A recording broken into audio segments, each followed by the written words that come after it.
The second book of Moses, called Exodus.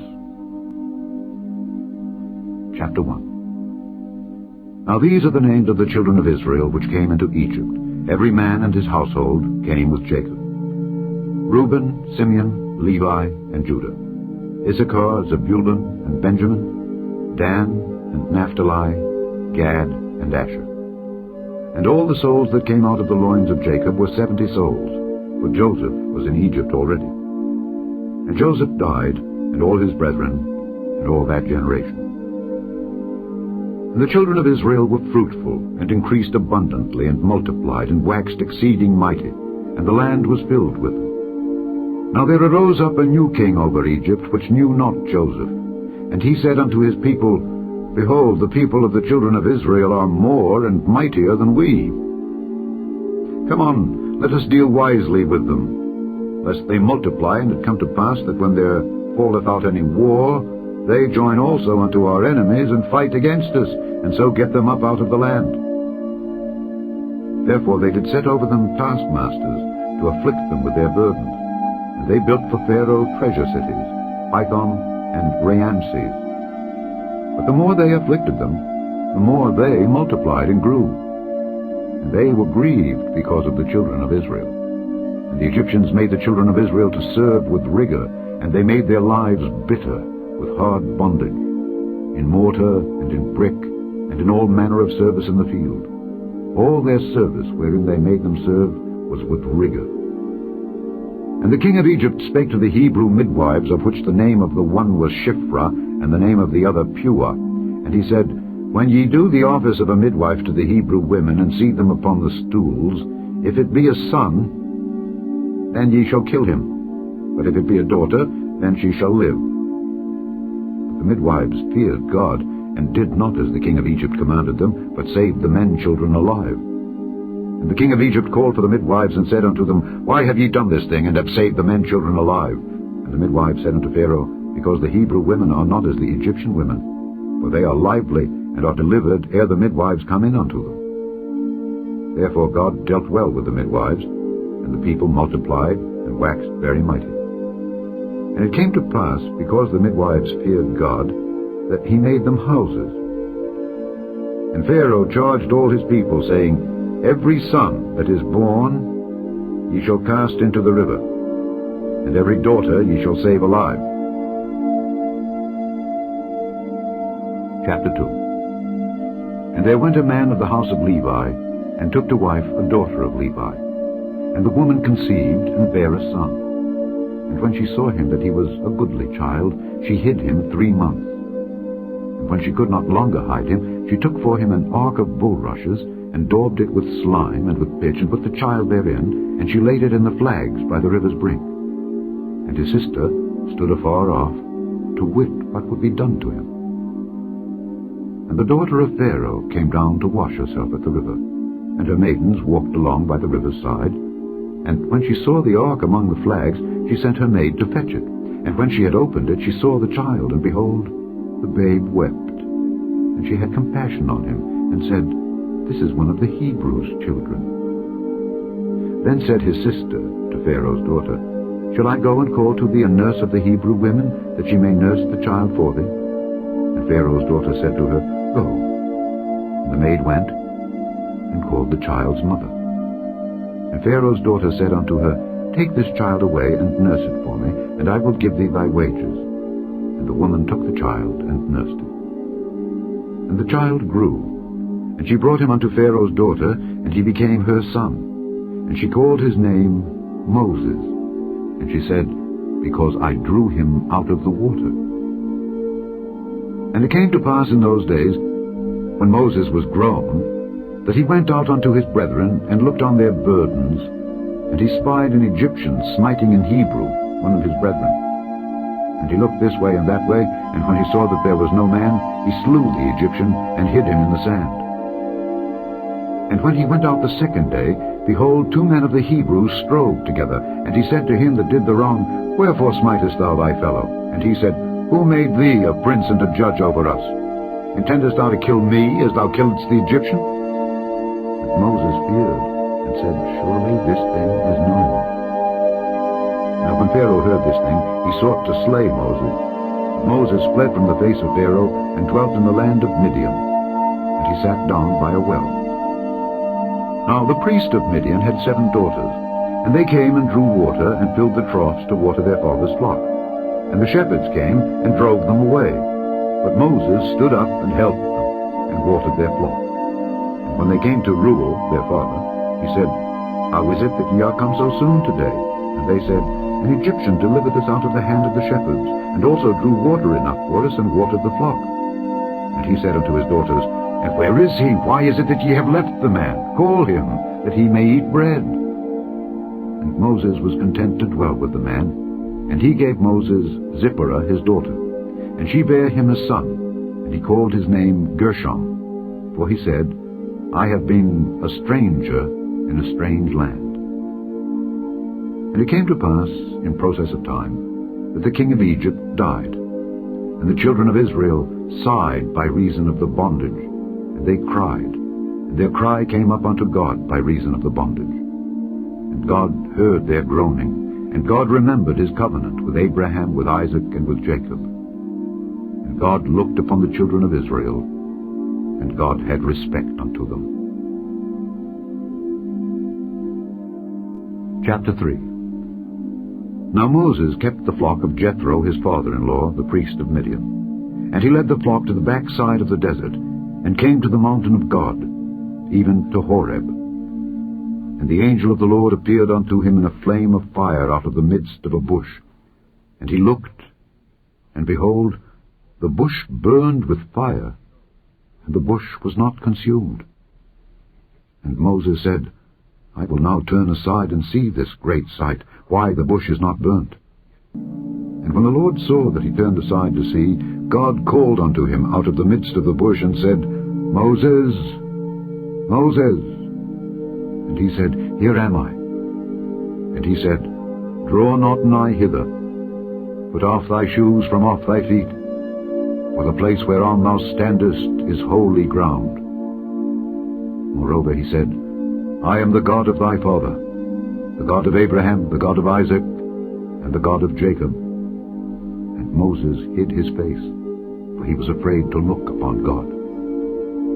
And the Lord said, I have surely seen the affliction of my people which are in Egypt, and have heard their cry by reason of their taskmasters, for I know their sorrows. And I am come down to deliver them out of the hand of the Egyptians, and to bring them up out of that land unto a good land, and a large, unto a land flowing with milk and honey, unto the place of the Canaanites, and the Hittites, and the Amorites, and the Perizzites, and the Hivites, and the Jebusites. Now therefore, behold, the cry of the children of Israel is come unto me, and I have also seen the oppression wherewith the Egyptians oppressed them. Come now therefore, and I will send thee unto Pharaoh, that thou mayest bring forth my people the children of Israel out of Egypt. And Moses said unto God, Who am I, that I should go unto Pharaoh, and that I should bring forth the children of Israel out of Egypt? And he said, Certainly I will be with thee, and this shall be a token unto thee, that I have sent thee.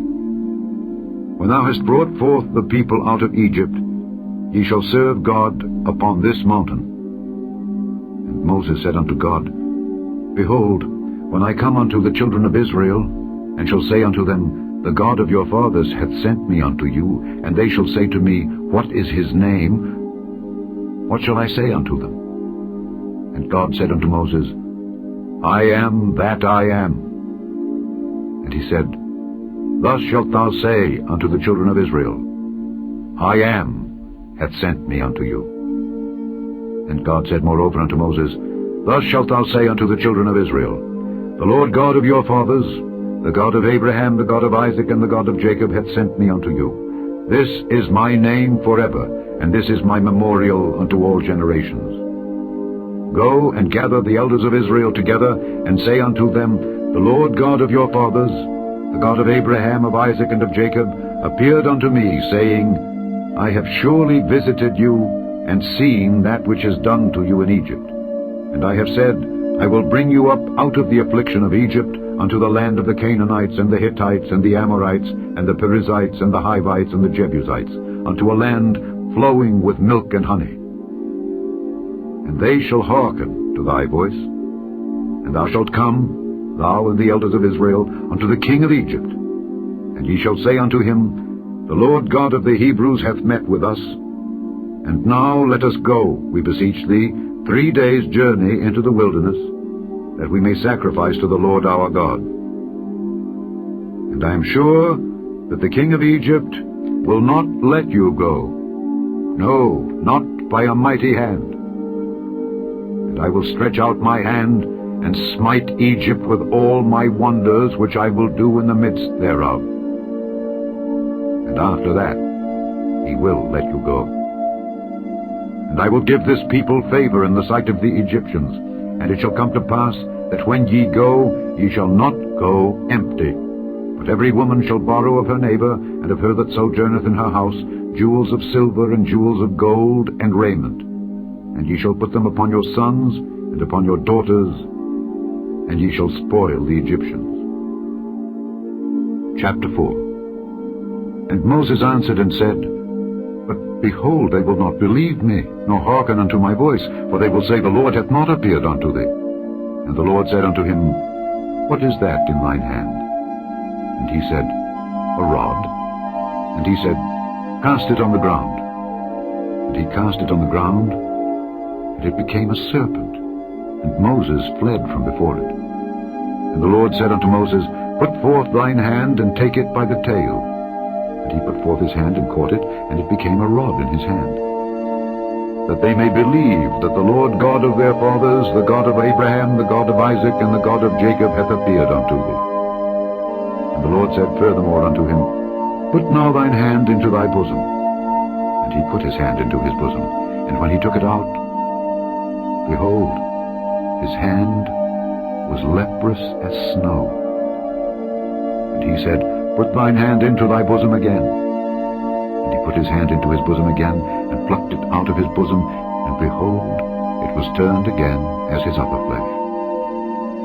And it shall come to pass, if they will not believe thee, neither hearken to the voice of the first sign, that they will believe the voice of the latter sign.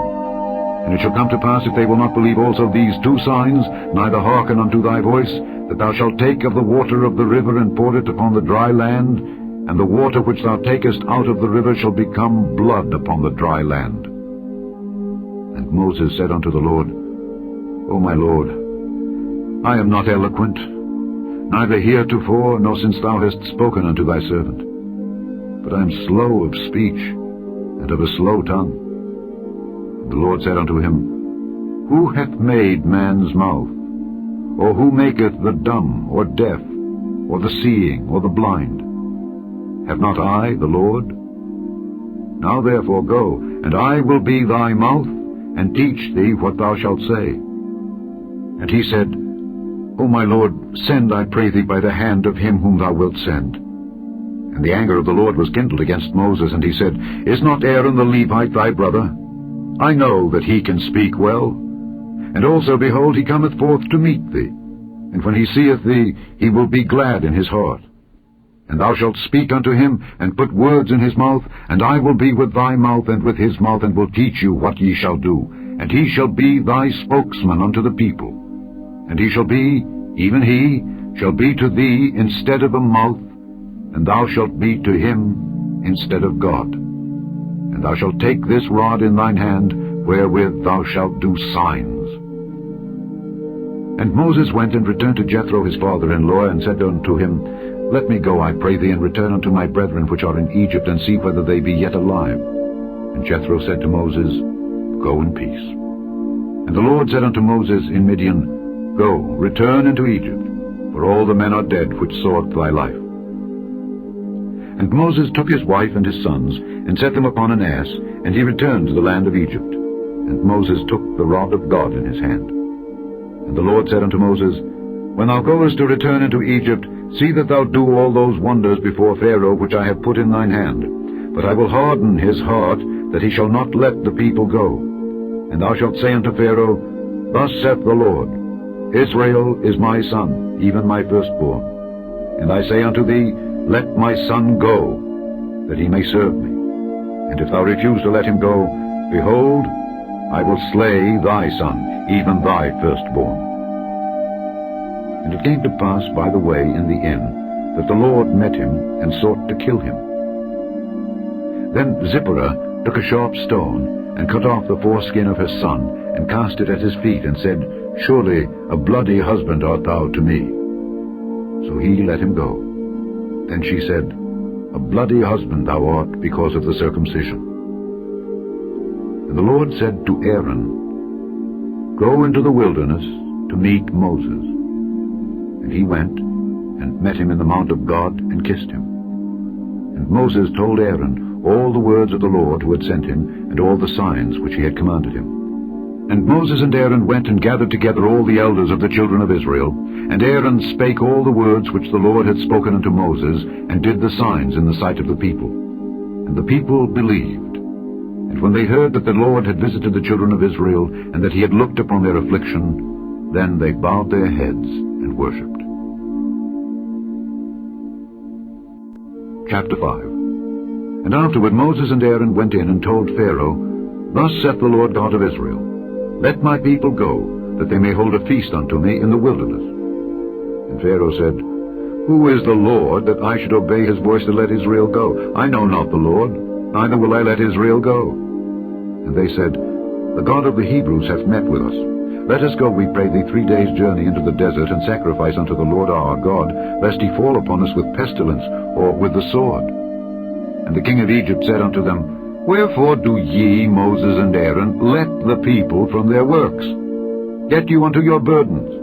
And Pharaoh said, Behold, the people of the land now are many, and ye make them rest from their burdens. And Pharaoh commanded the same day the taskmasters of the people and their officers, saying, Ye shall no more give the people straw to make brick as heretofore. Let them go and gather straw for themselves. And the tale of the bricks which they did make heretofore, ye shall lay upon them.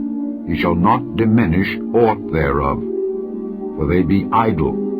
Therefore they cry, saying, Let us go and sacrifice to our God. Let their more work be laid upon the men, that they may labor therein.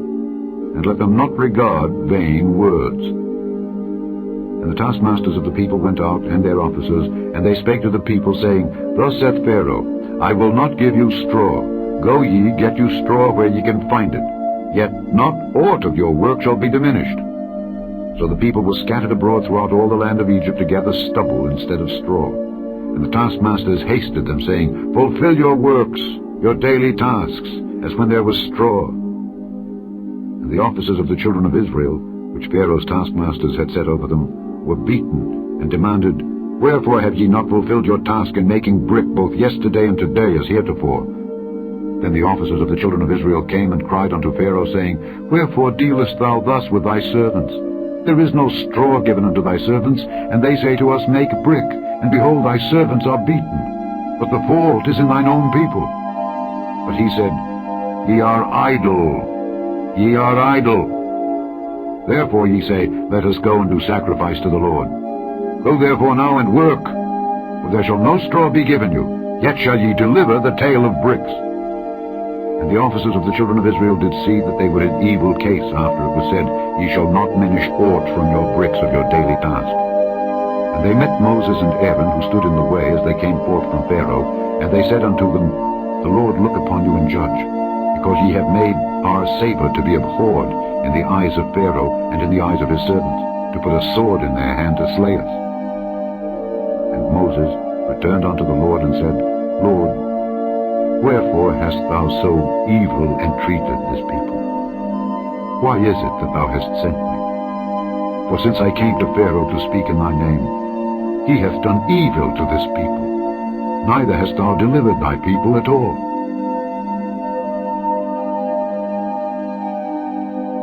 Chapter 6. Then the Lord said unto Moses, Now shalt thou see what I will do to Pharaoh. For with a strong hand shall he let them go, and with a strong hand shall he drive them out of his land. And God spake unto Moses, and said unto him, I am the Lord, and I appeared unto Abraham, unto Isaac, and unto Jacob, by the name of God Almighty. But by my name, Jehovah, was I not known to them. And I have also established my covenant with them, to give them the land of Canaan, the land of their pilgrimage, wherein they were strangers. And I have also heard the groaning of the children of Israel, whom the Egyptians keep in bondage, and I have remembered my covenant. Wherefore say unto the children of Israel, I am the Lord, and I will bring you out from under the burdens of the Egyptians, and I will rid you out of their bondage, and I will redeem you with a stretched out arm and with great judgments. And I will take you to me for a people, and I will be to you a God. And ye shall know that I am the Lord your God, which bringeth you out from under the burdens of the Egyptians. And I will bring you in unto the land concerning the which I did swear to give it to Abraham, to Isaac, and to Jacob. And I will give it you for an heritage. I am the Lord.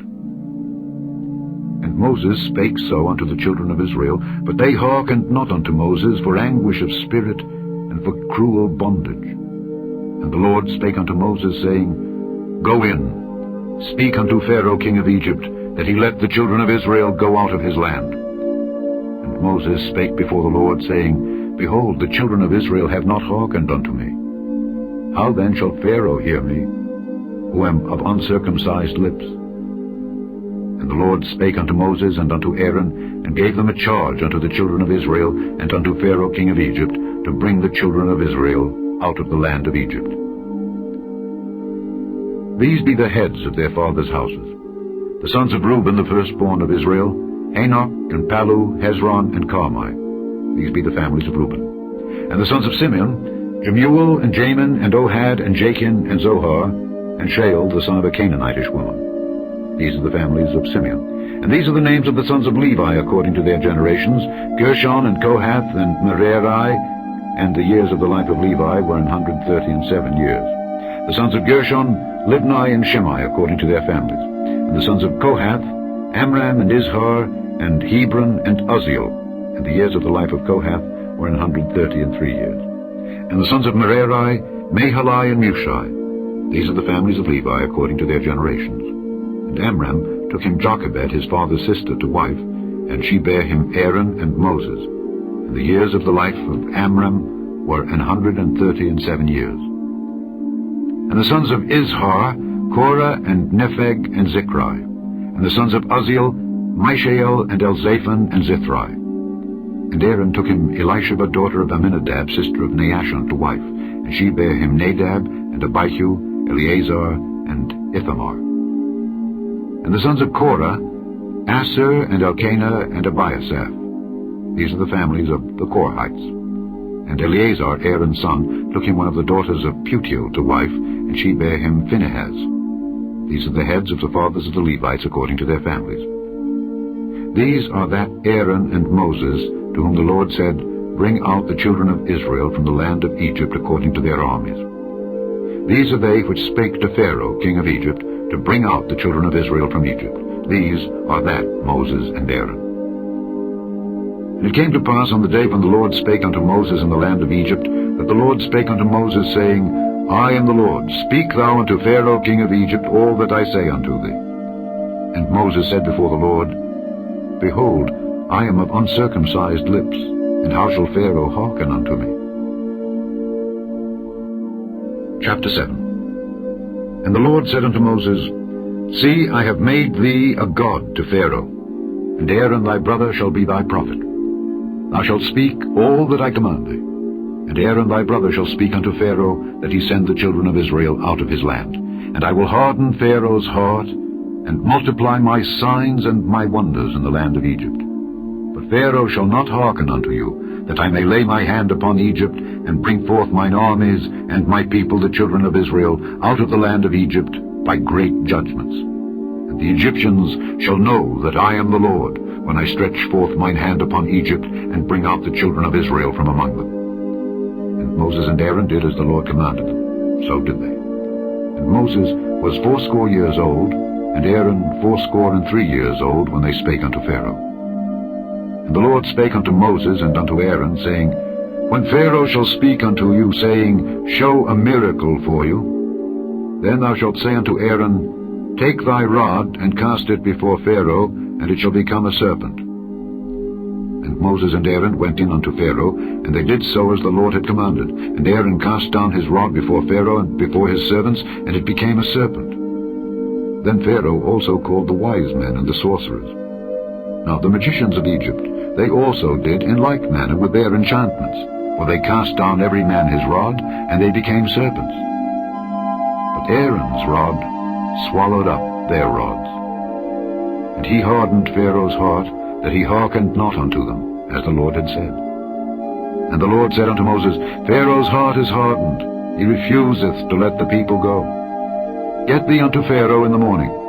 Lo, he goeth out unto the water, and thou shalt stand by the river's brink against he come. And the rod which was turned to a serpent shalt thou take in thine hand. And thou shalt say unto him, The Lord God of the Hebrews hath sent me unto thee, saying, Let my people go, that they may serve me in the wilderness. And behold, hitherto thou wouldest not hear. Thus saith the Lord, In this thou shalt know that I am the Lord. Behold, I will smite with the rod that is in mine hand upon the waters which are in the river, and they shall be turned to blood. And the fish that is in the river shall die, and the river shall stink, and the Egyptians shall loathe to drink of the water of the river. And the Lord spake unto Moses, Say unto Aaron, Take thy rod, and stretch out thine hand upon the waters of Egypt, upon their streams, upon their rivers, and upon their ponds, and upon all their pools of water, that they may become blood, and that there may be blood throughout all the land of Egypt, both in vessels of wood and in vessels of stone.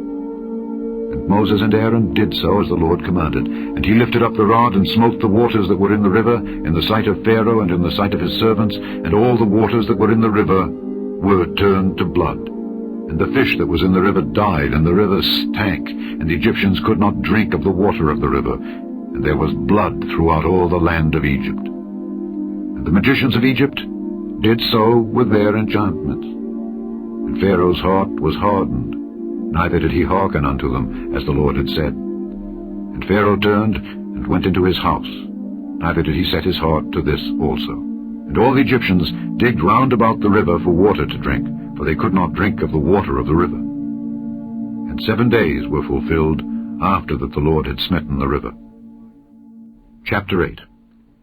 And the Lord spake unto Moses, Go unto Pharaoh, and say unto him, Thus saith the Lord, Let my people go, that they may serve me. And if thou refuse to let them go, behold, I will smite all thy borders with frogs, and the river shall bring forth frogs abundantly, which shall go up and come into thine house, and into thy bedchamber, and upon thy bed, and into the house of thy servants, and upon thy people, and into thine ovens, and into thy kneading troughs. And the frogs shall come up both on thee, and upon thy people, and upon all thy servants. And the Lord spake unto Moses, Say unto Aaron, Stretch forth thine hand with thy rod over the streams, over the rivers, and over the ponds, and cause frogs to come up upon the land of Egypt. And Aaron stretched out his hand over the waters of Egypt, and the frogs came up and covered the land of Egypt.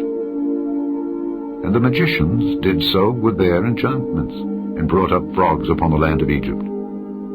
Then Pharaoh called for Moses and Aaron, and said, Entreat the Lord that he may take away the frogs from me and from my people, and I will let the people go, that they may do sacrifice unto the Lord.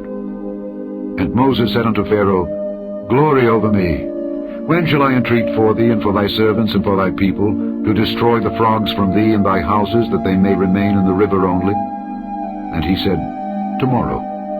And he said, Be it according to thy word, that thou mayest know that there is none like unto the Lord our God. And the frogs shall depart from thee, and from thy houses, and from thy servants, and from thy people. They shall remain in the river only. And Moses and Aaron went out from Pharaoh. And Moses cried unto the Lord because of the frogs which he had brought against Pharaoh. And the Lord did according to the word of Moses, and the frogs died out of the houses, out of the villages, and out of the fields. And they gathered them together upon heaps, and the land stank. But when Pharaoh saw that there was respite, he hardened his heart, and hearkened not unto them, as the Lord had said. And the Lord said unto Moses, Say unto Aaron, Stretch out thy rod, and smite the dust of the land, that it may become lice throughout all the land of Egypt. And they did so. For Aaron stretched out his hand with his rod, and smote the dust of the earth, and it became lice in man and in beast, all the dust of the land became lice throughout all the land of Egypt. And the magicians did so with their enchantments to bring forth lice, but they could not. So there were lice upon man and upon beast. Then the magicians said unto Pharaoh, This is the finger of God. And Pharaoh's heart was hardened, and he hearkened not unto them, as the Lord had said. And the Lord said unto Moses, Rise up early in the morning, and stand before Pharaoh. Lo, he cometh forth to the water. And say unto him, Thus saith the Lord, Let my people go, that they may serve me. Else, if thou wilt not let my people go, behold, I will send swarms of flies upon thee, and upon thy servants, and upon thy people, and into thy houses. And the houses of the Egyptians shall be full of swarms of flies, and also the ground whereon they are. And I will sever in that day the land of Goshen, in which my people dwell, that no swarms of flies shall be there, to the end thou mayest know that I am the Lord in the midst of the earth. And I will put a division between my people and thy people. Tomorrow shall this sign be. And the Lord did so, and there came a grievous swarm of flies into the house of Pharaoh, and into his servants' houses, and into all the land of Egypt. The land was corrupted by reason of the swarm of flies. And Pharaoh called for Moses and for Aaron, and said, Go ye, sacrifice to your God in the land. And Moses said, It is not meet so to do, for we shall sacrifice the abomination of the Egyptians to the Lord our God. Lo, shall we sacrifice the abomination of the Egyptians before their eyes, and will they not stone us? We will go 3 days' journey into the wilderness, and sacrifice to the Lord our God, as he shall command us. And Pharaoh said, I will let you go, that ye may sacrifice to the Lord your God in the wilderness. Only ye shall not go very far away.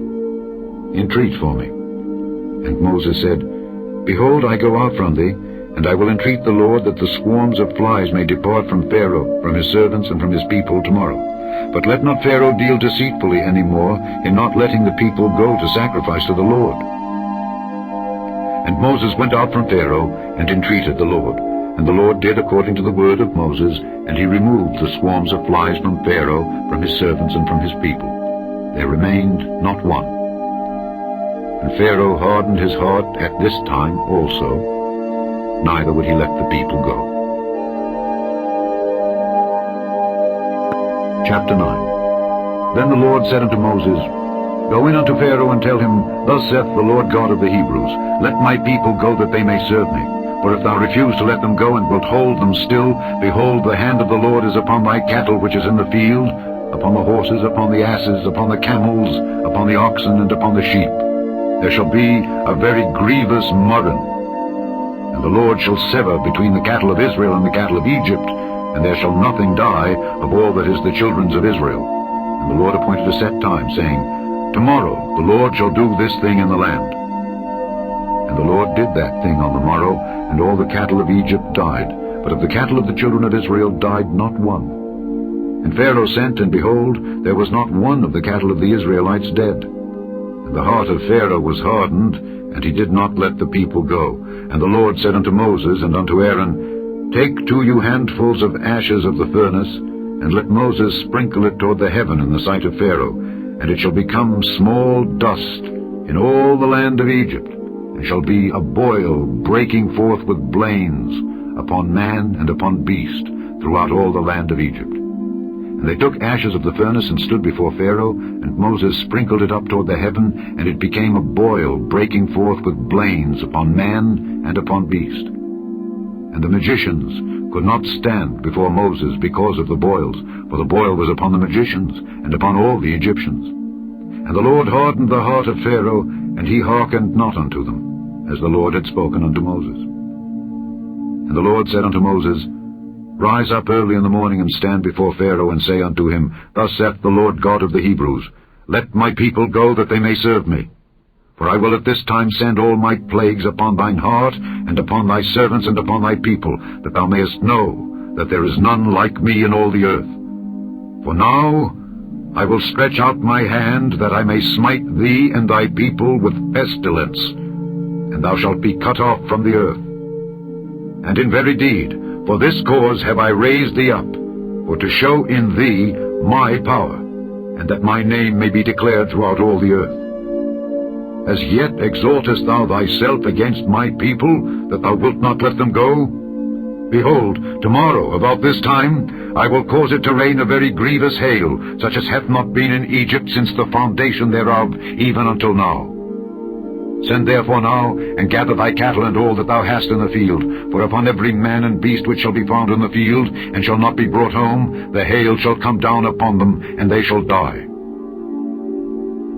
He that feared the word of the Lord among the servants of Pharaoh made his servants and his cattle flee into the houses, and he that regarded not the word of the Lord left his servants and his cattle in the field. And the Lord said unto Moses, Stretch forth thine hand toward heaven, that there may be hail in all the land of Egypt, upon man, and upon beast, and upon every herb of the field throughout the land of Egypt. And Moses stretched forth his rod toward heaven, and the Lord sent thunder and hail, and the fire ran along upon the ground, and the Lord rained hail upon the land of Egypt. So there was hail, and fire mingled with the hail, very grievous, such as there was none like it in all the land of Egypt since it became a nation. And the hail smote throughout all the land of Egypt all that was in the field, both man and beast. And the hail smote every herb of the field, and brake every tree of the field. Only in the land of Goshen, where the children of Israel were, was there no hail. And Pharaoh sent and called for Moses and Aaron, and said unto them, I have sinned this time. The Lord is righteous, and I and my people are wicked. Entreat the Lord, for it is enough, that there be no more mighty thunderings and hail. And I will let you go, and ye shall stay no longer. And Moses said unto him, As soon as I am gone out of the city, I will spread abroad my hands unto the Lord, and the thunder shall cease, neither shall there be any more hail, that thou mayest know how that the earth is the Lord's. But as for thee and thy servants, I know that ye will not yet fear the Lord God. And the flax and the barley was smitten, for the barley was in the ear, and the flax was bold. But the wheat and the rye were not smitten, for they were not grown up. And Moses went out of the city from Pharaoh, and spread abroad his hands unto the Lord. And the thunders and hail ceased, and the rain was not poured upon the earth. And when Pharaoh saw that the rain and the hail and the thunders were ceased, he sinned yet more, and hardened his heart, he and his servants. And the heart of Pharaoh was hardened, neither would he let the children of Israel go, as the Lord had spoken by Moses. Chapter 10. And the Lord said unto Moses, Go in unto Pharaoh, for I have hardened his heart and the heart of his servants, that I might show these my signs before him, and that thou mayest tell in the ears of thy son and of thy son's son what things I have wrought in Egypt, and my signs which I have done among them, that ye may know how that I am the Lord. And Moses and Aaron came in unto Pharaoh, and said unto him, Thus saith the Lord God of the Hebrews, How long wilt thou refuse to humble thyself before me? Let my people go, that they may serve me. Else, if thou refuse to let my people go, behold, tomorrow will I bring the locusts into thy coast, and they shall cover the face of the earth, that one cannot be able to see the earth. And they shall eat the residue of that which is escaped, which remaineth unto you from the hail, and shall eat every tree which groweth for you out of the field. And they shall fill thy houses, and the houses of all thy servants, and the houses of all the Egyptians, which neither thy fathers nor thy fathers' fathers have seen since the day that they were upon the earth unto this day. And he turned himself, and went out from Pharaoh. And Pharaoh's servants said unto him, How long shall this man be a snare unto us? Let the men go, that they may serve the Lord their God. Knowest thou not yet that Egypt is destroyed? And Moses and Aaron were brought again unto Pharaoh, and he said unto them, Go, serve the Lord your God. But who are they that shall go? And Moses said, We will go with our young and with our old, with our sons and with our daughters, with our flocks and with our herds will we go, for we must hold a feast unto the Lord. And he said unto them, Let the Lord be so with you, as I will let you go and your little ones. Look to it, for evil is before you. Not so. Go now, ye that are men, and serve the Lord, for that ye did desire. And they were driven out from Pharaoh's presence. The Lord said unto Moses, Stretch out thine hand over the land of Egypt for the locusts, that they may come up upon the land of Egypt, and eat every herb of the land, even all that the hail hath left. And Moses stretched forth his rod over the land of Egypt, and the Lord brought an east wind upon the land all that day and all that night. And when it was morning, the east wind brought the locusts. And the locusts went up over all the land of Egypt, and rested in all the coasts of Egypt. Very grievous were they. Before then there were no such locusts as they, neither after them shall be such. For they covered the face of the whole earth, so that the land was darkened. And they did eat every herb of the land, and all the fruit of the trees which the hail had left. And there remained not any green thing in the trees or in the herbs of the field throughout all the land of Egypt.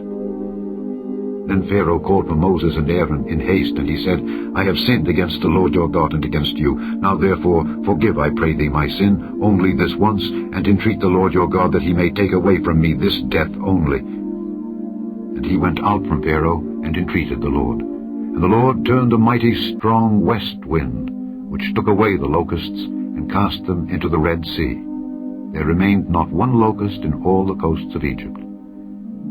But the Lord hardened Pharaoh's heart, so that he would not let the children of Israel go. And the Lord said unto Moses, Stretch out thine hand toward heaven, that there may be darkness over the land of Egypt, even darkness which may be felt. And Moses stretched forth his hand toward heaven, and there was a thick darkness in all the land of Egypt 3 days. They saw not one another, neither rose any from his place for 3 days. But all the children of Israel had light in their dwellings. And Pharaoh called unto Moses and said, Go ye, serve the Lord. Only let your flocks and your herds be stayed. Let your little ones also go with you. And Moses said, Thou must give us also sacrifices and burnt offerings, that we may sacrifice unto the Lord our God. Our cattle also shall go with us. There shall not an hoof be left behind. For thereof must we take to serve the Lord our God, and we know not with what we must serve the Lord until we come thither. But the Lord hardened Pharaoh's heart, and he would not let them go. And Pharaoh said unto him, Get thee from me, take heed to thyself, see my face no more, for in that day thou seest my face, thou shalt die. And Moses said, Thou hast spoken well. I will see thy face again no more. Chapter 11. And the Lord said unto Moses, Yet will I bring one plague more upon Pharaoh and upon Egypt. Afterwards he will let you go hence. When he shall let you go, he shall surely thrust you out hence altogether. Speak now in the ears of the people, and let every man borrow of his neighbor, and every woman of her neighbor, jewels of silver and jewels of gold. And the Lord gave the people favor in the sight of the Egyptians. Moreover, the man Moses was very great in the land of Egypt, in the sight of Pharaoh's servants, and in the sight of the people. And Moses said, Thus saith the Lord, About midnight will I go out into the midst of Egypt, and all the firstborn in the land of Egypt shall die, from the firstborn of Pharaoh that sitteth upon his throne, even unto the firstborn of the maidservant that is behind the mill, and all the firstborn of beasts. And there shall be a great cry throughout all the land of Egypt, such as there was none like it, nor shall be like it any more. But against any of the children of Israel shall not a dog move his tongue against man or beast, that ye may know how that the Lord doth put a difference between the Egyptians and Israel. And all these thy servants shall come down unto me, and bow down themselves unto me, saying, Get thee out, and all the people that follow thee.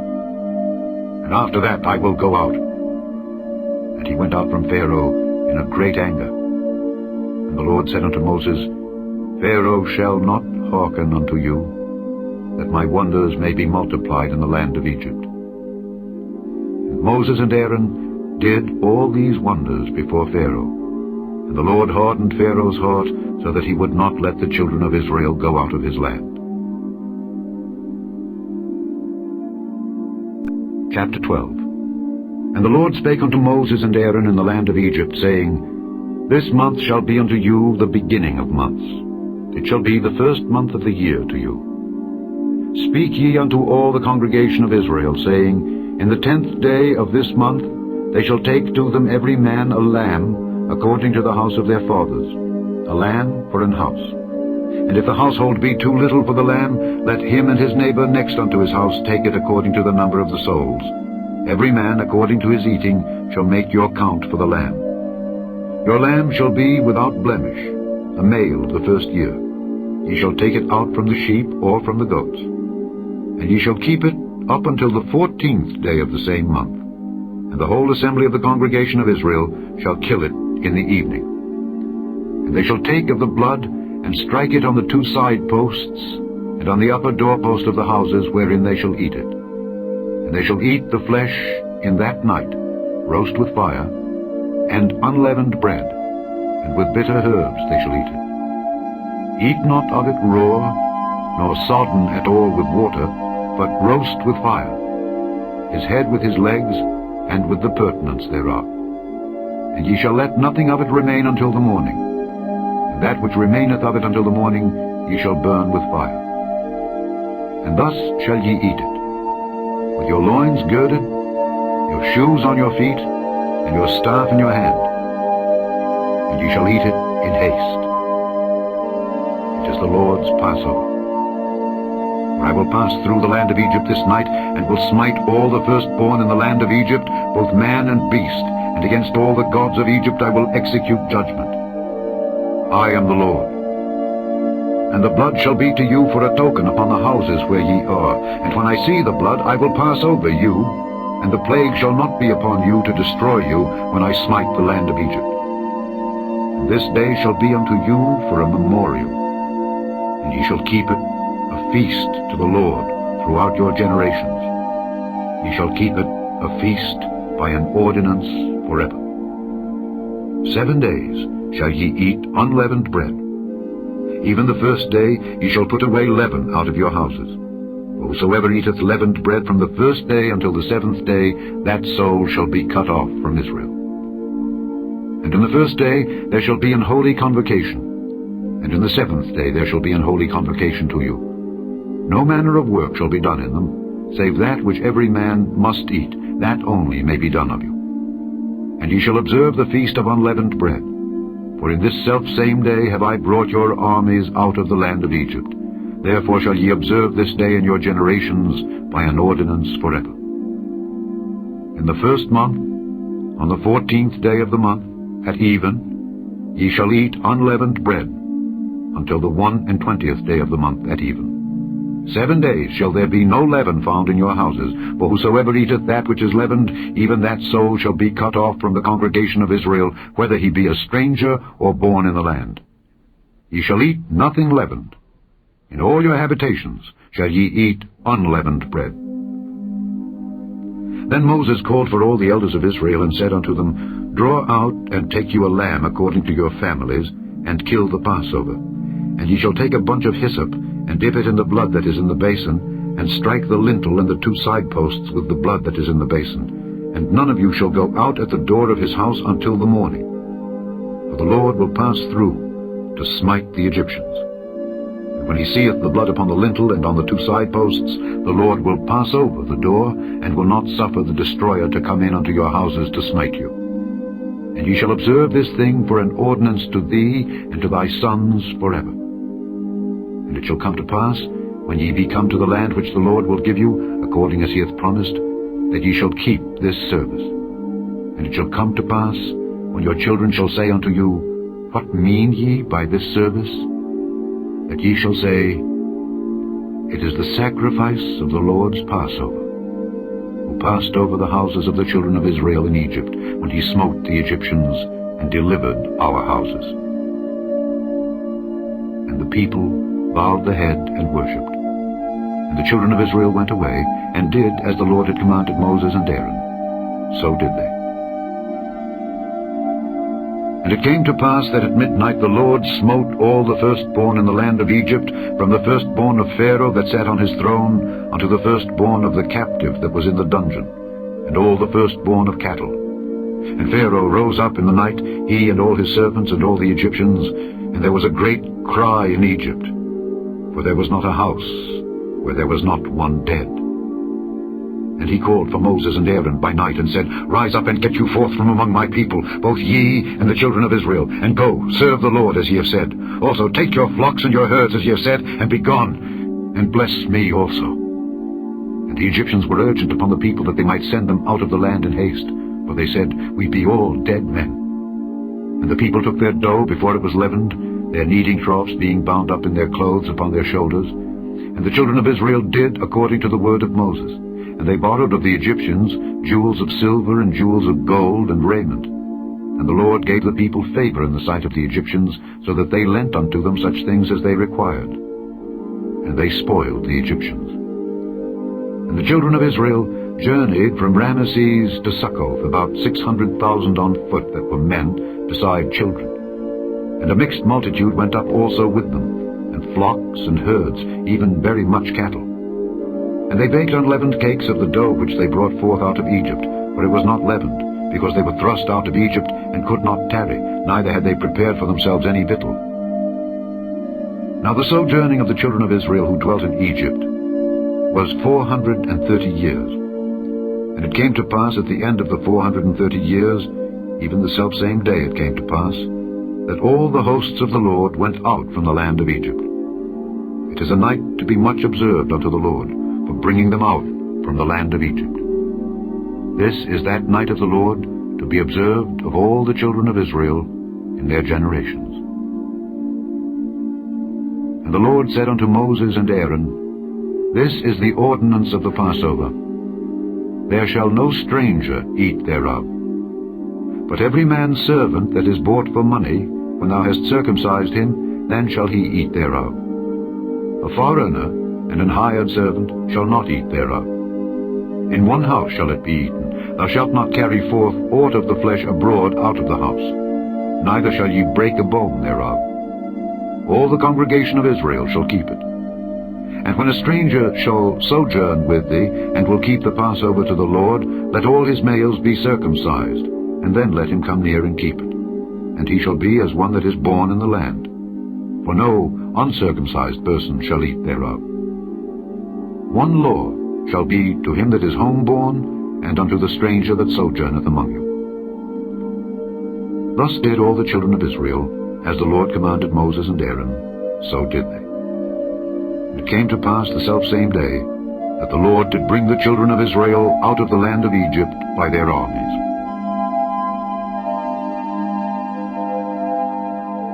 Chapter 13. And the Lord spake unto Moses, saying, Sanctify unto me all the firstborn, whatsoever openeth the womb among the children of Israel, both of man and of beast. It is mine. And Moses said unto the people, Remember this day in which ye came out from Egypt, out of the house of bondage. For by strength of hand the Lord brought you out from this place. There shall no leavened bread be eaten. This day came ye out, in the month Abib. And it shall be, when the Lord shall bring thee into the land of the Canaanites, and the Hittites, and the Amorites, and the Hivites, and the Jebusites, which he sware unto thy fathers to give thee, a land flowing with milk and honey, that thou shalt keep this service in this month. 7 days thou shalt eat unleavened bread, and in the 7th day shall be a feast to the Lord. Unleavened bread shall be eaten 7 days, and there shall no leavened bread be seen with thee, neither shall there be leaven seen with thee in all thy quarters. And thou shalt show thy son in that day, saying, This is done, because of that which the Lord did unto me, when I came forth out of Egypt. And it shall be for a sign unto thee upon thine hand, and for a memorial between thine eyes, that the Lord's law may be in thy mouth. For with a strong hand hath the Lord brought thee out of Egypt. Thou shalt therefore keep this ordinance in his season from year to year. And it shall be, when the Lord shall bring thee into the land of the Canaanites, as he sware unto thee and to thy fathers, and shall give it thee, that thou shalt set apart unto the Lord all that openeth the matrix, and every firstling that cometh of a beast which thou hast. The male shall be the Lord's. And every firstling of an ass thou shalt redeem with a lamb, and if thou wilt not redeem it, then thou shalt break his neck. And all the firstborn of man among thy children shalt thou redeem. And it shall be, when thy son asketh thee in time to come, saying, What is this? that thou shalt say unto him, By strength of hand the Lord brought us out from Egypt, from the house of bondage. And it came to pass, when Pharaoh would hardly let us go, that the Lord slew all the firstborn in the land of Egypt, both the firstborn of man and the firstborn of beast. Therefore I sacrifice to the Lord all that openeth the matrix, being males. But all the firstborn of my children I redeem. And it shall be for a token upon thine hand, and for frontlets between thine eyes. For by strength of hand the Lord brought us forth out of Egypt. And it came to pass, when Pharaoh had let the people go, that God led them not through the way of the land of the Philistines, although that was near. For God said, Lest peradventure the people repent when they see war, and they return to Egypt. But God led the people about through the way of the wilderness of the Red Sea. And the children of Israel went up harnessed out of the land of Egypt. And Moses took the bones of Joseph with him, for he had straitly sworn the children of Israel, saying, God will surely visit you, and ye shall carry up my bones away hence with you. And they took their journey from Succoth, and encamped in Etham, in the edge of the wilderness. And the Lord went before them by day in a pillar of a cloud to lead them the way, and by night in a pillar of fire to give them light, to go by day and night. He took not away the pillar of the cloud by day, nor the pillar of fire by night from before the people.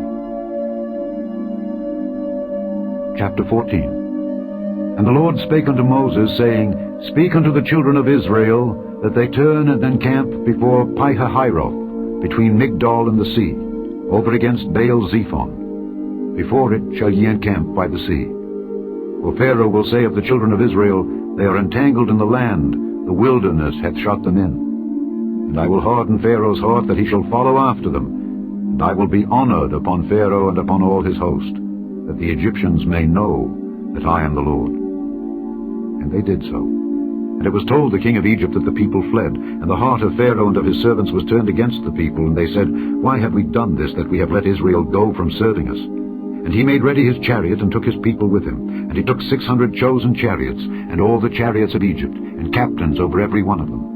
And the Lord hardened the heart of Pharaoh king of Egypt, and he pursued after the children of Israel. And the children of Israel went out with an high hand. But the Egyptians pursued after them, all the horses and chariots of Pharaoh, and his horsemen and his army, and overtook them encamping by the sea, beside Pi-hahiroth, before Baal-zephon.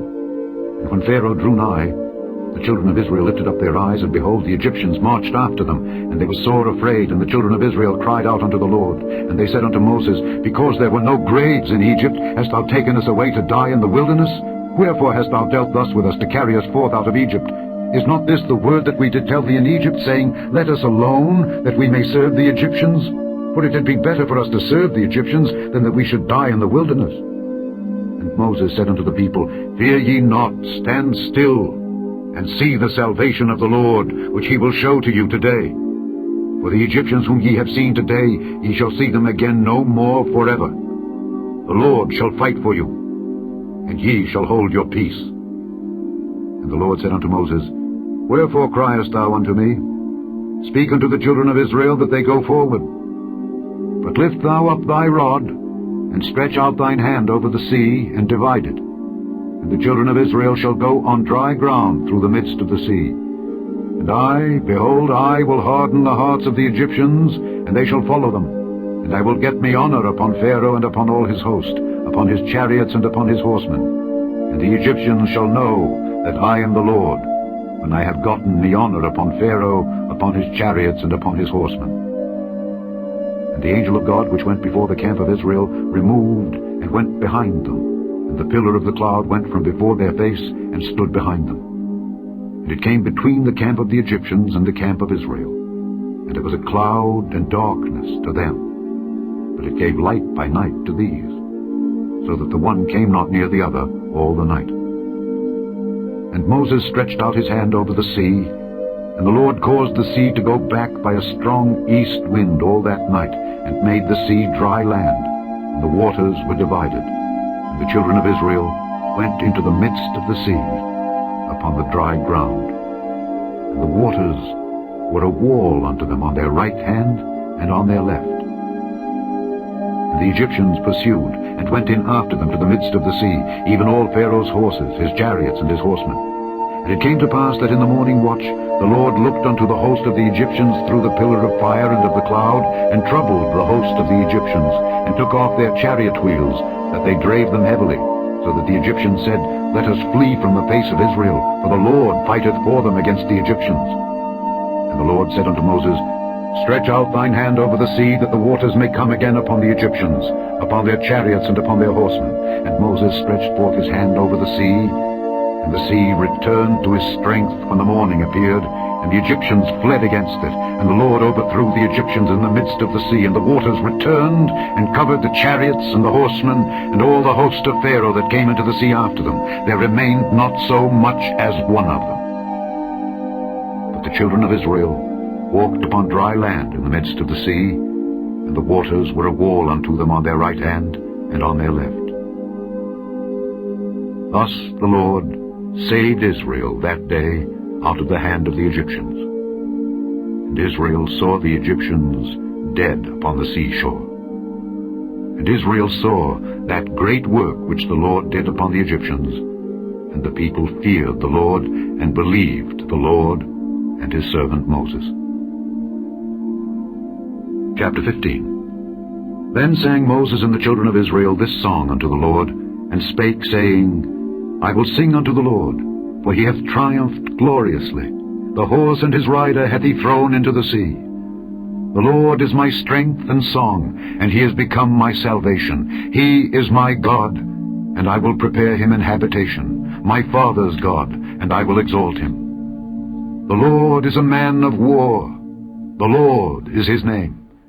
Pharaoh's chariots and his host hath he cast into the sea. His chosen captains also are drowned in the Red Sea. The depths have covered them. They sank into the bottom as a stone. Thy right hand, O Lord, is become glorious in power. Thy right hand, O Lord, hath dashed in pieces the enemy. And in the greatness of thine excellency thou hast overthrown them that rose up against thee. Thou sentest forth thy wrath, which consumed them as stubble. And with the blast of thy nostrils the waters were gathered together, the floods stood upright as an heap, and the depths were congealed in the heart of the sea. The enemy said, I will pursue, I will overtake, I will divide the spoil, my lust shall be satisfied upon them, I will draw my sword, my hand shall destroy them. Thou didst blow with thy wind, the sea covered them, they sank as lead in the mighty waters. Who is like unto thee, O Lord, among the gods?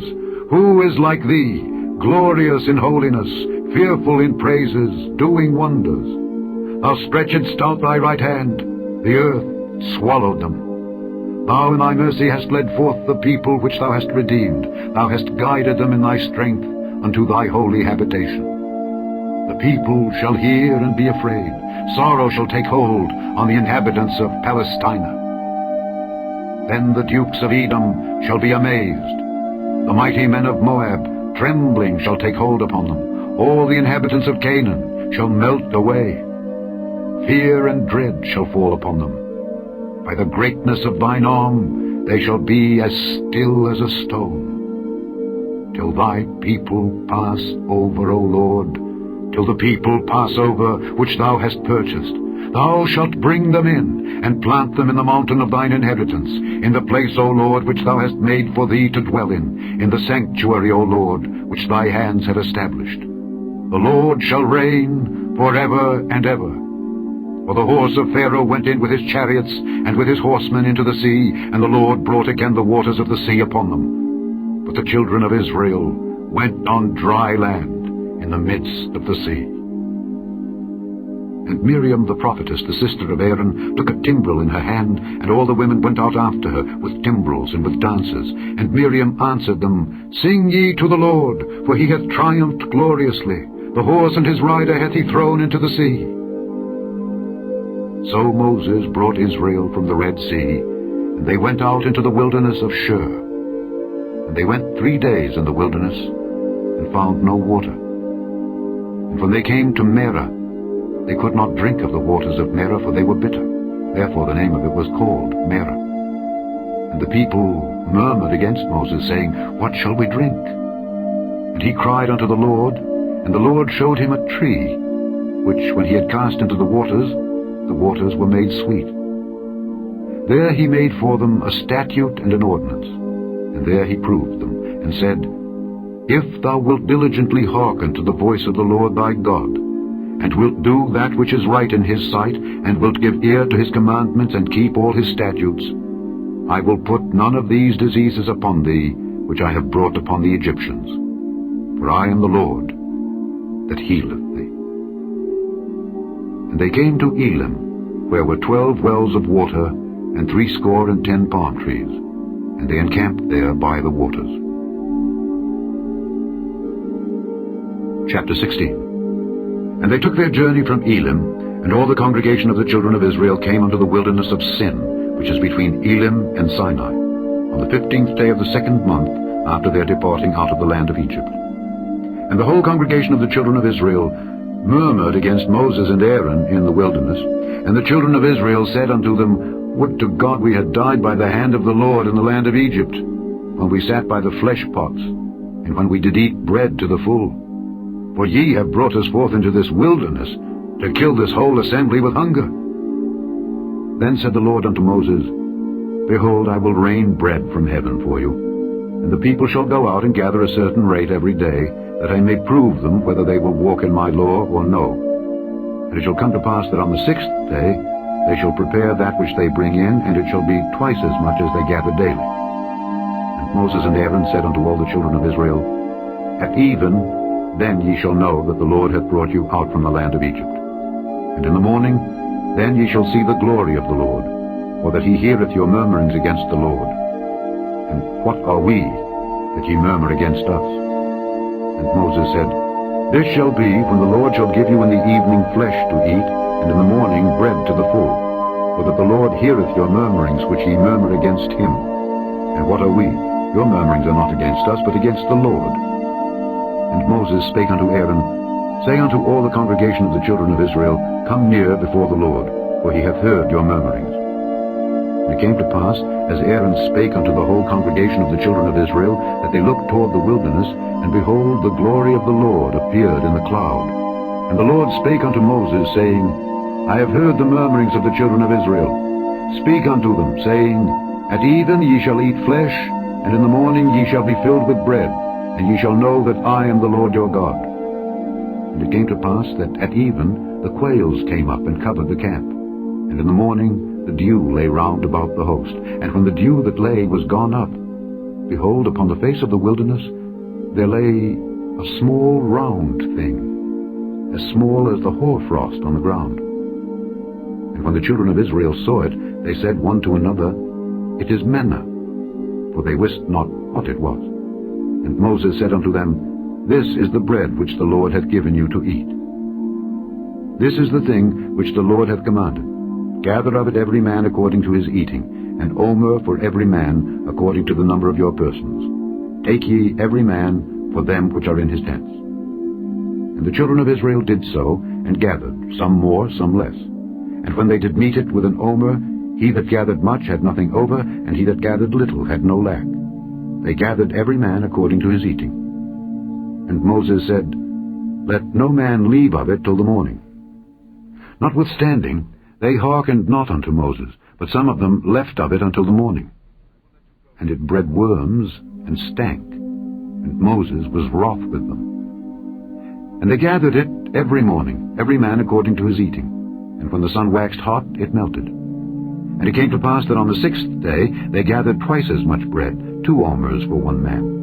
And all the rulers of the congregation came and told Moses, and he said unto them, This is that which the Lord hath said, Tomorrow is the rest of the holy Sabbath unto the Lord. Bake that which ye will bake today, and seethe that ye will seethe, and that which remaineth over lay up for you to be kept until the morning. And they laid it up till the morning, as Moses bade, and it did not stink, neither was there any worm therein. And Moses said, Eat that today, for today is a Sabbath unto the Lord. Today ye shall not find it in the field. 6 days ye shall gather it, but on the 7th day, which is the Sabbath, in it there shall be none. And it came to pass that there went out some of the people on the 7th day for to gather, and they found none. And the Lord said unto Moses, How long refuse ye to keep my commandments and my laws? See, for that the Lord hath given you the Sabbath, therefore he giveth you on the 6th day the bread of 2 days. Abide ye every man in his place, that no man go out of his place on the 7th day. So the people rested on the 7th day. And the house of Israel called the name thereof manna, and it was like coriander seed, white, and the taste of it was like wafers made with honey. And Moses said, This is the thing which the Lord commanded. Fill an omer of it to be kept for your generations, that they may see the bread wherewith I have fed you in the wilderness, when I brought you forth from the land of Egypt. And Moses said unto Aaron, Take a pot, and put an omer full of manna therein, and lay it up before the Lord, to be kept for your generations. As the Lord commanded Moses, so Aaron laid it up before the testimony to be kept. And the children of Israel did eat manna 40 years, until they came to a land inhabited. They did eat manna until they came unto the borders of the land of Canaan. Now an omer is the 10th part of an ephah. Chapter 17. And all the congregation of the children of Israel journeyed from the wilderness of Sin after their journeys, according to the commandment of the Lord, and pitched in Rephidim. And there was no water for the people to drink. Wherefore the people did chide with Moses, and said, Give us water that we may drink. And Moses said unto them, Why chide ye with me? Wherefore do ye tempt the Lord? And the people thirsted there for water, and the people murmured against Moses, and said, Wherefore is this that thou hast brought us up out of Egypt to kill us and our children and our cattle with thirst? And Moses cried unto the Lord, saying, What shall I do unto this people? They be almost ready to stone me. And the Lord said unto Moses, Go on before the people, and take with thee of the elders of Israel, and thy rod, wherewith thou smotest the river, take in thine hand, and go. Behold, I will stand before thee there upon the rock in Horeb, and thou shalt smite the rock, and there shall come water out of it, that the people may drink. And Moses did so in the sight of the elders of Israel, and he called the name of the place Massah and Meribah, because of the chiding of the children of Israel, and because they tempted the Lord, saying, Is the Lord among us or not? Then came Amalek, and fought with Israel in Rephidim. And Moses said unto Joshua, Choose us out men, and go out, fight with Amalek. Tomorrow I will stand on the top of the hill with the rod of God in mine hand. So Joshua did as Moses had said to him, and fought with Amalek. And Moses, Aaron, and Hur went up to the top of the hill. And it came to pass, when Moses held up his hand, that Israel prevailed. And when he let down his hand, Amalek prevailed. But Moses' hands were heavy. And they took a stone, and put it unto him, and he sat thereon. And Aaron and Hur stayed up his hands, the one on the one side, and the other on the other side. And his hands were steady until the going down of the sun. And Joshua discomfited Amalek and his people with the edge of the sword. And the Lord said unto Moses, Write this for a memorial in a book, and rehearse it in the ears of Joshua. For I will utterly put out the remembrance of Amalek from under heaven. And Moses built an altar, and called the name of it Jehovah Nissi. For he said, Because the Lord hath sworn that the Lord will have war with Amalek from generation to generation.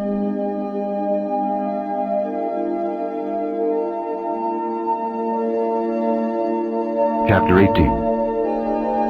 When Jethro, the priest of Midian, Moses' father-in-law, heard of all that God had done for Moses and for Israel his people, and that the Lord had brought Israel out of Egypt, then Jethro, Moses' father-in-law, took Zipporah, Moses' wife, after he had sent her back, and her 2 sons, of which the name of the one was Gershom, for he said, I have been an alien in a strange land, and the name of the other was Eliezer, for the God of my father, said he, was mine help, and delivered me from the sword of Pharaoh. And Jethro, Moses' father-in-law, came with his sons and his wife unto Moses into the wilderness, where he encamped at the mount of God. And he said unto Moses, I, thy father-in-law Jethro, am come unto thee, and thy wife and her 2 sons with her. And Moses went out to meet his father-in-law, and did obeisance, and kissed him. And they asked each other of their welfare. And they came into the tent. And Moses told his father-in-law all that the Lord had done unto Pharaoh and to the Egyptians for Israel's sake, and all the travail that had come upon them by the way, and how the Lord delivered them. And Jethro rejoiced for all the goodness which the Lord had done to Israel, whom he had delivered out of the hand of the Egyptians. And Jethro said, Blessed be the Lord, who hath delivered you out of the hand of the Egyptians, and out of the hand of Pharaoh, who hath delivered the people from under the hand of the Egyptians. Now I know that the Lord is greater than all gods, for in the thing wherein they dealt proudly, he was above them. And Jethro, Moses' father-in-law, took a burnt offering and sacrifices for God. And Aaron came and all the elders of Israel to eat bread with Moses' father-in-law before God. And it came to pass on the morrow that Moses sat to judge the people. And the people stood by Moses from the morning unto the evening. And when Moses' father-in-law saw all that he did to the people, he said, What is this thing that thou doest to the people? Why sittest thou thyself alone, and all the people stand by thee from morning unto even? And Moses said unto his father-in-law, Because the people come unto me to inquire of God. When they have a matter, they come unto me, and I judge between one and another, and I do make them know the statutes of God and his laws. And Moses' father-in-law said unto him, The thing that thou doest is not good. Thou wilt surely wear away, both thou and this people that is with thee. For this thing is too heavy for thee. Thou art not able to perform it thyself alone. Hearken now unto my voice. I will give thee counsel, and God shall be with thee. Be thou for the people to Godward, that thou mayest bring the causes unto God. And thou shalt teach them ordinances and laws, and shalt show them the way wherein they must walk, and the work that they must do. Moreover, thou shalt provide out of all the people able men such as fear God, men of truth, hating covetousness, and place such over them to be rulers of thousands, and rulers of hundreds, rulers of fifties, and rulers of tens. And let them judge the people at all seasons. And it shall be that every great matter they shall bring unto thee, but every small matter they shall judge. So shall it be easier for thyself, and they shall bear the burden with thee. If thou shalt do this thing, and God command thee so, then thou shalt be able to endure, and all this people shall also go to their place in peace. So Moses hearkened to the voice of his father-in-law, and did all that he had said. And Moses chose able men out of all Israel, and made them heads over the people, rulers of thousands, rulers of hundreds, rulers of fifties, and rulers of tens. And they judged the people at all seasons. The hard causes they brought unto Moses, but every small matter they judged themselves. And Moses let his father-in-law depart, and he went his way into his own land. Chapter 19. In the 3rd month, when the children of Israel were gone forth out of the land of Egypt, the same day came they into the wilderness of Sinai. For they were departed from Rephidim, and were come to the desert of Sinai, and had pitched in the wilderness. And there Israel camped before the mount. And Moses went up unto God, and the Lord called unto him out of the mountain, saying, Thus shalt thou say to the house of Jacob, and tell the children of Israel, Ye have seen what I did unto the Egyptians, and how I bare you on eagles' wings, and brought you unto myself. Now therefore, if ye will obey my voice indeed, and keep my covenant, then ye shall be a peculiar treasure unto me above all people, for all the earth is mine. And ye shall be unto me a kingdom of priests, and an holy nation. These are the words which thou shalt speak unto the children of Israel. And Moses came and called for the elders of the people, and laid before their faces all these words which the Lord commanded them. And all the people answered together and said, All that the Lord hath spoken we will do.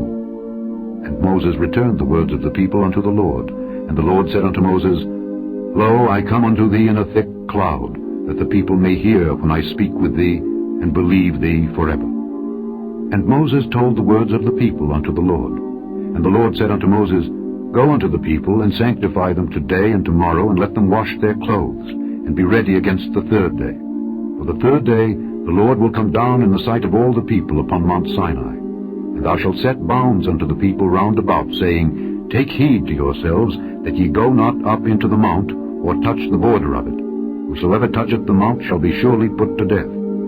There shall not an hand touch it, but he shall surely be stoned, or shot through. Whether it be beast or man, it shall not live. When the trumpet soundeth long, they shall come up to the mount. And Moses went down from the mount unto the people, and sanctified the people, and they washed their clothes. And he said unto the people, Be ready against the 3rd day. Come not at your wives. And it came to pass on the 3rd day in the morning, that there were thunders and lightnings, and a thick cloud upon the mount, and the voice of the trumpet exceeding loud, so that all the people that was in the camp trembled. And Moses brought forth the people out of the camp to meet with God, and they stood at the nether part of the mount. And Mount Sinai was altogether on a smoke, because the Lord descended upon it in fire. and the smoke thereof ascended as the smoke of a furnace, and the whole mount quaked greatly. And when the voice of the trumpet sounded long, and waxed louder and louder, Moses spake, and God answered him by a voice. And the Lord came down upon Mount Sinai on the top of the mount, and the Lord called Moses up to the top of the mount, and Moses went up. And the Lord said unto Moses, Go down, charge the people, lest they break through unto the Lord to gaze, and many of them perish. And let the priests also, which come near to the Lord, sanctify themselves, lest the Lord break forth upon them. And Moses said unto the Lord, The people cannot come up to Mount Sinai, for thou chargedst us, saying, Set bounds about the mount, and sanctify it. And the Lord said unto him, Away, get thee down, and thou shalt come up, thou and Aaron with thee. But let not the priests and the people break through to come up unto the Lord, lest he break forth upon them. So Moses went down unto the people, and spake unto them.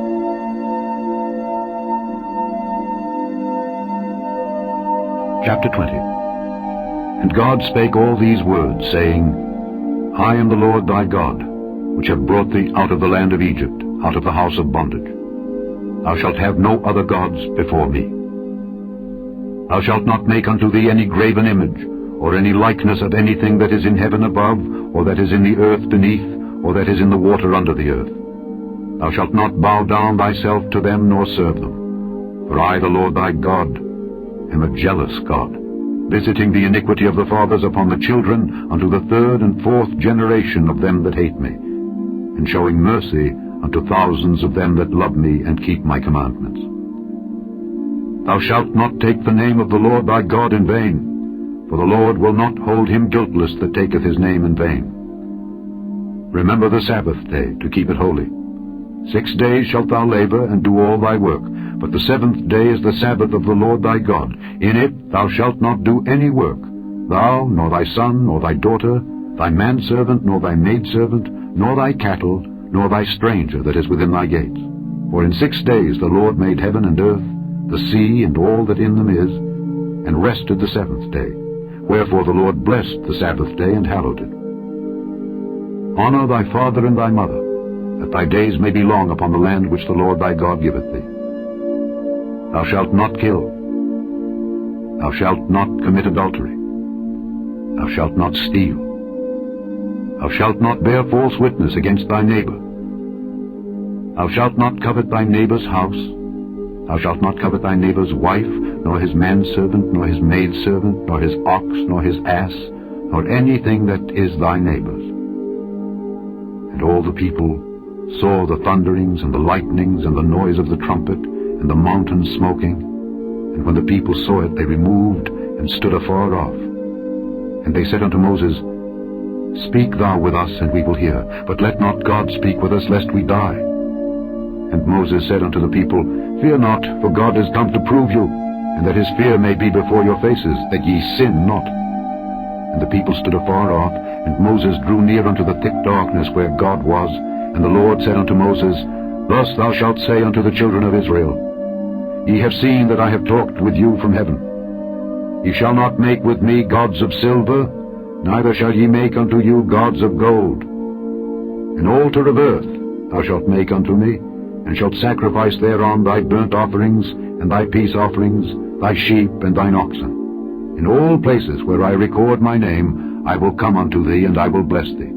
And if thou wilt make me an altar of stone, thou shalt not build it of hewn stone. For if thou lift up thy tool upon it, thou hast polluted it. Neither shalt thou go up by steps unto mine altar, that thy nakedness be not discovered thereon.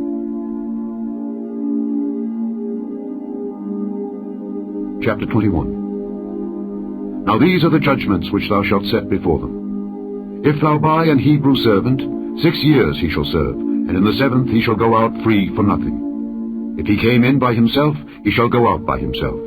If he were married, then his wife shall go out with him. If his master have given him a wife, and she have borne him sons or daughters, the wife and her children shall be her master's, and he shall go out by himself. And if the servant shall plainly say, I love my master, my wife, and my children, I will not go out free, then his master shall bring him unto the judges. He shall also bring him to the door, or unto the doorpost, and his master shall bore his ear through with an awl. and he shall serve him forever. And if a man sell his daughter to be a maidservant, she shall not go out as the men servants do. If she please not her master, who hath betrothed her to himself, then shall he let her be redeemed. To sell her unto a strange nation he shall have no power, seeing he hath dealt deceitfully with her. And if he have betrothed her unto his son, he shall deal with her after the manner of daughters. If he take him another wife, her food, her raiment, and her duty of marriage shall he not diminish. And if he do not these three unto her, then shall she go out free without money. He that smiteth a man so that he die shall be surely put to death. And if a man lie not in wait, but God deliver him into his hand, then I will appoint thee a place whither he shall flee. But if a man come presumptuously upon his neighbor to slay him with guile, thou shalt take him from mine altar, that he may die. And he that smiteth his father or his mother shall be surely put to death. And he that stealeth a man and selleth him, or if he be found in his hand, he shall surely be put to death. And he that curseth his father or his mother shall surely be put to death. And if men strive together, and one smite another with a stone or with his fist, and he die not, but keepeth his bed, if he rise again and walk abroad upon his staff, then shall he that smote him be quit. Only he shall pay for the loss of his time, and shall cause him to be thoroughly healed. And if a man smite his servant or his maid with a rod, and he die under his hand, he shall be surely punished. Notwithstanding, if he continue a day or two, he shall not be punished, for he is his money. If men strive and hurt a woman with child, so that her fruit depart from her, and yet no mischief follow, he shall be surely punished according as the woman's husband will lay upon him, and he shall pay as the judges determine. And if any mischief follow, then thou shalt give life for life, eye for eye, tooth for tooth, hand for hand, foot for foot, burning for burning, wound for wound, stripe for stripe. And if a man smite the eye of his servant, or the eye of his maid, that it perish, he shall let him go free for his eye's sake. And if he smite out his manservant's tooth, or his maidservant's tooth, he shall let him go free for his tooth's sake. If an ox gore a man or a woman that they die, then the ox shall be surely stoned, and his flesh shall not be eaten, but the owner of the ox shall be quit. But if the ox were wont to push with his horn in time past, and it hath been testified to his owner, and he hath not kept him in, but that he hath killed a man or a woman, the ox shall be stoned, and his owner also shall be put to death. If there be laid on him a sum of money, then he shall give for the ransom of his life whatsoever is laid upon him. Whether he have gored a son or have gored a daughter, according to this judgment shall it be done unto him. If the ox shall push a manservant or a maidservant, he shall give unto their master 30 shekels of silver, and the ox shall be stoned. And if a man shall open a pit, or if a man shall dig a pit and not cover it, and an ox or an ass fall therein, the owner of the pit shall make it good, and give money unto the owner of them, and the dead beast shall be his. And if one man's ox hurt another's, that he die, then they shall sell the live ox, and divide the money of it, and the dead ox also they shall divide. Or if it be known that the ox hath used to push in time past, and his owner hath not kept him in, he shall surely pay ox for ox, and the dead shall be his own. Chapter 22. If a man shall steal an ox or a sheep, and kill it or sell it, he shall restore 5 oxen for an ox, and 4 sheep for a sheep. If a thief be found breaking up, and be smitten that he die, there shall no blood be shed for him. If the sun be risen upon him, there shall be blood shed for him, for he should make full restitution. If he have nothing, then he shall be sold for his theft. If the theft be certainly found in his hand alive, whether it be ox or ass or sheep, he shall restore double. If a man shall cause a field or vineyard to be eaten, and shall put in his beast, and shall feed in another man's field, of the best of his own field, and of the best of his own vineyard shall he make restitution. If fire break out, and catch in thorns, so that the stacks of corn, or the standing corn, or the field be consumed therewith, he that kindled the fire shall surely make restitution. If a man shall deliver unto his neighbor money or stuff to keep, and it be stolen out of the man's house, if the thief be found, let him pay double. If the thief be not found, then the master of the house shall be brought unto the judges, to see whether he have put his hand unto his neighbor's goods.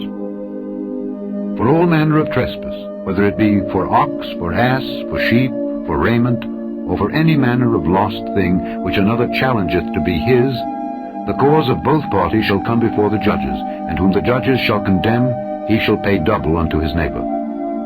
If a man deliver unto his neighbor an ass, or an ox, or a sheep, or any beast to keep, and it die, or be hurt, or driven away, no man seeing it, then shall an oath of the Lord be between them both, that he hath not put his hand unto his neighbor's goods. And the owner of it shall accept thereof, and he shall not make it good. And if it be stolen from him, he shall make restitution unto the owner thereof. If it be torn in pieces, then let him bring it for witness, and he shall not make good that which was torn. And if a man borrow aught of his neighbor, and it be hurt or die, the owner thereof being not with it, he shall surely make it good. But if the owner thereof be with it, he shall not make it good. If it be an hired thing, it came for his hire. And if a man entice a maid that is not betrothed, and lie with her, he shall surely endow her to be his wife. If her father utterly refuse to give her unto him, he shall pay money according to the dowry of virgins. Thou shalt not suffer a witch to live. Whosoever lieth with a beast shall surely be put to death. He that sacrificeth unto any god, save unto the Lord only, he shall be utterly destroyed. Thou shalt neither vex a stranger nor oppress him, for ye were strangers in the land of Egypt. Ye shall not afflict any widow or fatherless child. If thou afflict them in any wise, and they cry at all unto me, I will surely hear their cry. And my wrath shall wax hot, and I will kill you with the sword, and your wives shall be widows, and your children fatherless. If thou lend money to any of my people that is poor by thee, thou shalt not be to him as an usurer, neither shalt thou lay upon him usury. If thou at all take thy neighbor's raiment to pledge, thou shalt deliver it unto him by that the sun goeth down, for that is his covering only. It is his raiment for his skin, wherein shall he sleep. And it shall come to pass, when he crieth unto me, that I will hear, for I am gracious. Thou shalt not revile the gods, nor curse the ruler of thy people. Thou shalt not delay to offer the first of thy ripe fruits and of thy liquors, the firstborn of thy sons shalt thou give unto me. Likewise shalt thou do with thine oxen and with thy sheep. 7 days it shall be with his dam, on the 8th day thou shalt give it me. And ye shall be holy men unto me. Neither shall ye eat any flesh that is torn of beasts in the field. Ye shall cast it to the dogs. Chapter 23. Thou shalt not raise a false report. Put not thine hand with the wicked to be an unrighteous witness. Thou shalt not follow a multitude to do evil, neither shalt thou speak in a cause to decline after many to wrest judgment. Neither shalt thou countenance a poor man in his cause. If thou meet thine enemy's ox or his ass going astray, thou shalt surely bring it back to him again. If thou see the ass of him that hateth thee lying under his burden, and wouldest forbear to help him, thou shalt surely help with him. Thou shalt not wrest the judgment of thy poor in his cause. Keep thee far from a false matter, and the innocent and righteous slay thou not, for I will not justify the wicked. And thou shalt take no gift, for the gift blindeth the wise, and perverteth the words of the righteous. Also thou shalt not oppress a stranger, for ye know the heart of a stranger, seeing ye were strangers in the land of Egypt. And 6 years thou shalt sow thy land, and shalt gather in the fruits thereof, but the 7th year thou shalt let it rest and lie still, that the poor of thy people may eat, and what they leave the beasts of the field shall eat. In like manner thou shalt deal with thy vineyard, and with thy olive yard.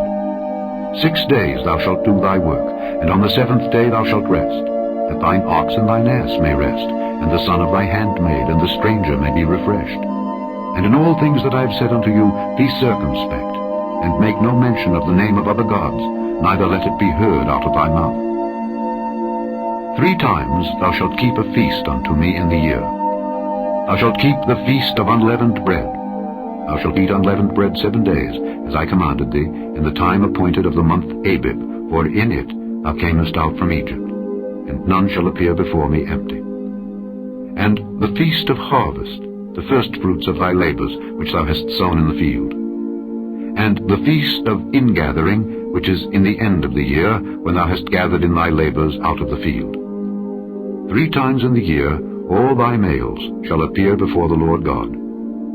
Thou shalt not offer the blood of my sacrifice with leavened bread, neither shall the fat of my sacrifice remain until the morning.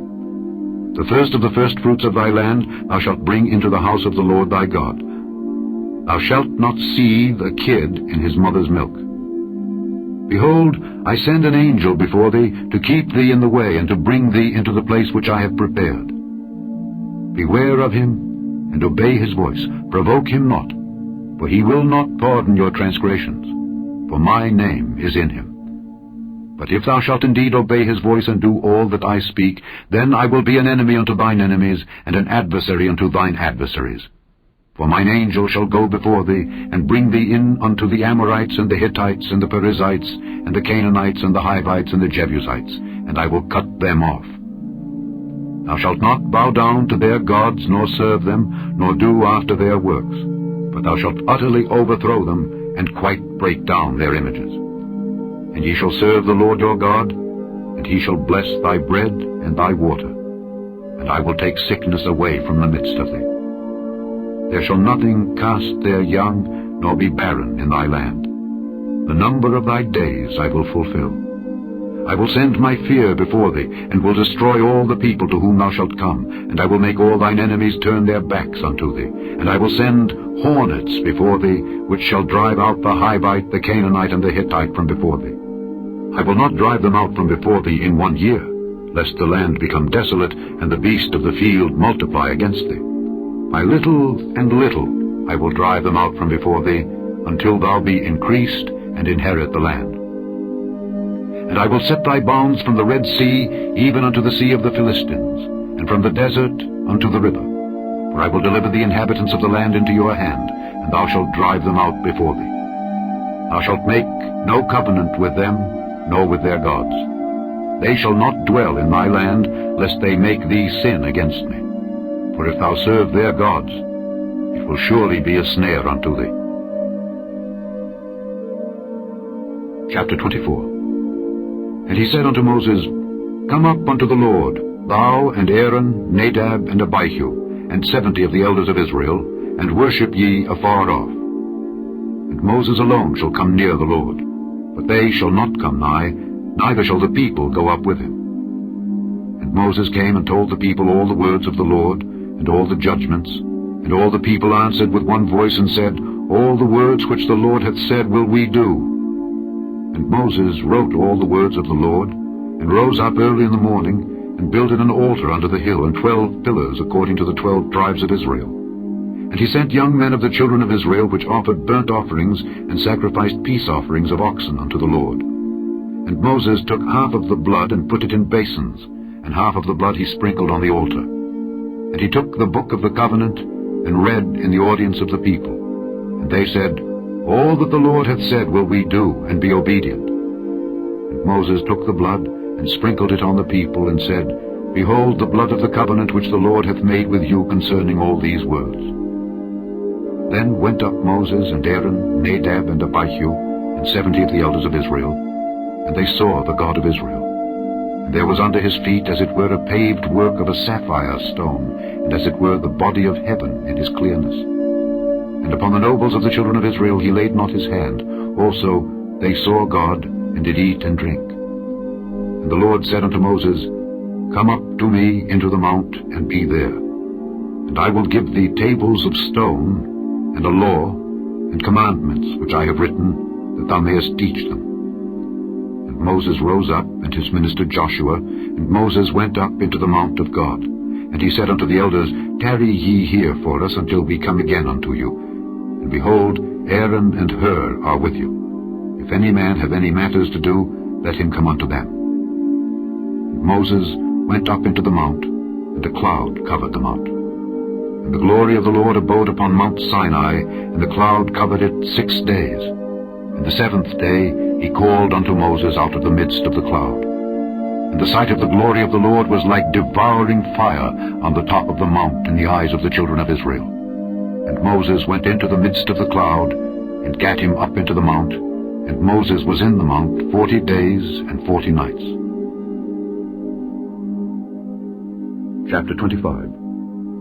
And the Lord spake unto Moses, saying, Speak unto the children of Israel, that they bring me an offering. Of every man that giveth it willingly with his heart, ye shall take my offering.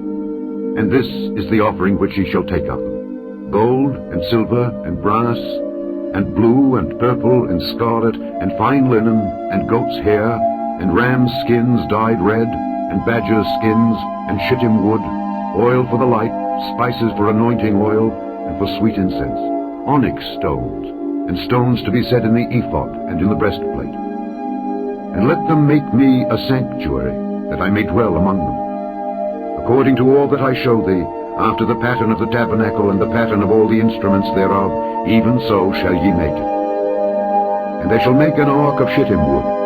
2 cubits and a half shall be the length thereof, and 1 cubit and a half the breadth thereof, and 1 cubit and a half the height thereof. And thou shalt overlay it with pure gold, within and without shalt thou overlay it, and shalt make upon it a crown of gold round about. And thou shalt cast 4 rings of gold for it, and put them in the 4 corners thereof. And 2 rings shall be in the one side of it, and 2 rings in the other side of it. And thou shalt make staves of shittim wood, and overlay them with gold. And thou shalt put the staves into the rings by the sides of the ark, that the ark may be borne with them. The staves shall be in the rings of the ark. They shall not be taken from it. And thou shalt put into the ark the testimony which I shall give thee. And thou shalt make a mercy seat of pure gold. 2 cubits and a half shall be the length thereof, and 1 cubit and a half the breadth thereof. And thou shalt make 2 cherubims of gold. Of beaten work shalt thou make them, in the 2 ends of the mercy seat. And make 1 cherub on the one end, and the other cherub on the other end. Even of the mercy seat shall ye make the cherubims on the 2 ends thereof. And the cherubims shall stretch forth their wings on high, covering the mercy seat with their wings, and their faces shall look one to another. Toward the mercy seat shall the faces of the cherubims be. And thou shalt put the mercy seat above upon the ark. And in the ark thou shalt put the testimony that I shall give thee. And there I will meet with thee, and I will commune with thee from above the mercy seat, from between the 2 cherubims which are upon the ark of the testimony, of all things which I will give thee in commandment unto the children of Israel. Thou shalt also make a table of shittim wood. 2 cubits shall be the length thereof, and 1 cubit the breadth thereof, and 1 cubit and a half the height thereof. And thou shalt overlay it with pure gold, and make thereto a crown of gold round about. And thou shalt make unto it a border of an hand breadth round about, and thou shalt make a golden crown to the border thereof round about. And thou shalt make for it 4 rings of gold, and put the rings in the 4 corners that are on the 4 feet thereof. Over against the border shall the rings be, for places of the staves to bear the table. And thou shalt make the staves of shittim wood, and overlay them with gold, that the table may be borne with them. And thou shalt make the dishes thereof, and spoons thereof, and covers thereof, and bowls thereof, to cover withal. Of pure gold shalt thou make them. And thou shalt set upon the table showbread before me alway. And thou shalt make a candlestick of pure gold. Of beaten work shall the candlestick be made. His shaft and his branches, his bowls, his knops, and his flowers shall be of the same. And 6 branches shall come out of the sides of it, 3 branches of the candlestick out of the one side, and 3 branches of the candlestick out of the other side. 3 bowls made like unto almonds, with a knop and a flower in one branch, and 3 bowls made like almonds in the other branch, with a knop and a flower. So in the 6 branches that come out of the candlestick. And in the candlestick shall be 4 bowls made like unto almonds, with their knops and their flowers. And there shall be a knop unto 2 branches of the same, and a knop unto 2 branches of the same, and a knop unto 2 branches of the same, according to the 6 branches that proceed out of the candlestick. Their knops and their branches shall be of the same. All it shall be one beaten work of pure gold. And thou shalt make the 7 lamps thereof, and they shall light the lamps thereof, that they may give light over against it. And the tongs thereof and the snuff dishes thereof shall be of pure gold. Of a talent of pure gold shall he make it, with all these vessels. And look that thou make them after their pattern, which was showed thee in the mount.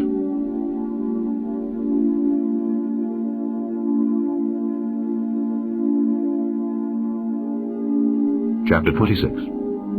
Moreover, thou shalt make the tabernacle with 10 curtains of fine twined linen, and blue, and purple, and scarlet. With cherubims of cunning work shalt thou make them. The length of one curtain shall be 28 cubits, and the breadth of one curtain 4 cubits. And every one of the curtains shall have one measure. The 5 curtains shall be coupled together one to another, and other 5 curtains shall be coupled one to another. And thou shalt make loops of blue upon the edge of the one curtain from the selvage in the coupling, and likewise shalt thou make in the uttermost edge of another curtain in the couplings of the second. 50 loops shalt thou make in the one curtain, and 50 loops shalt thou make in the edge of the curtain that is in the coupling of the second, that the loops may take hold one of another. And thou shalt make 50 taches of gold, and couple the curtains together with the taches, and it shall be one tabernacle.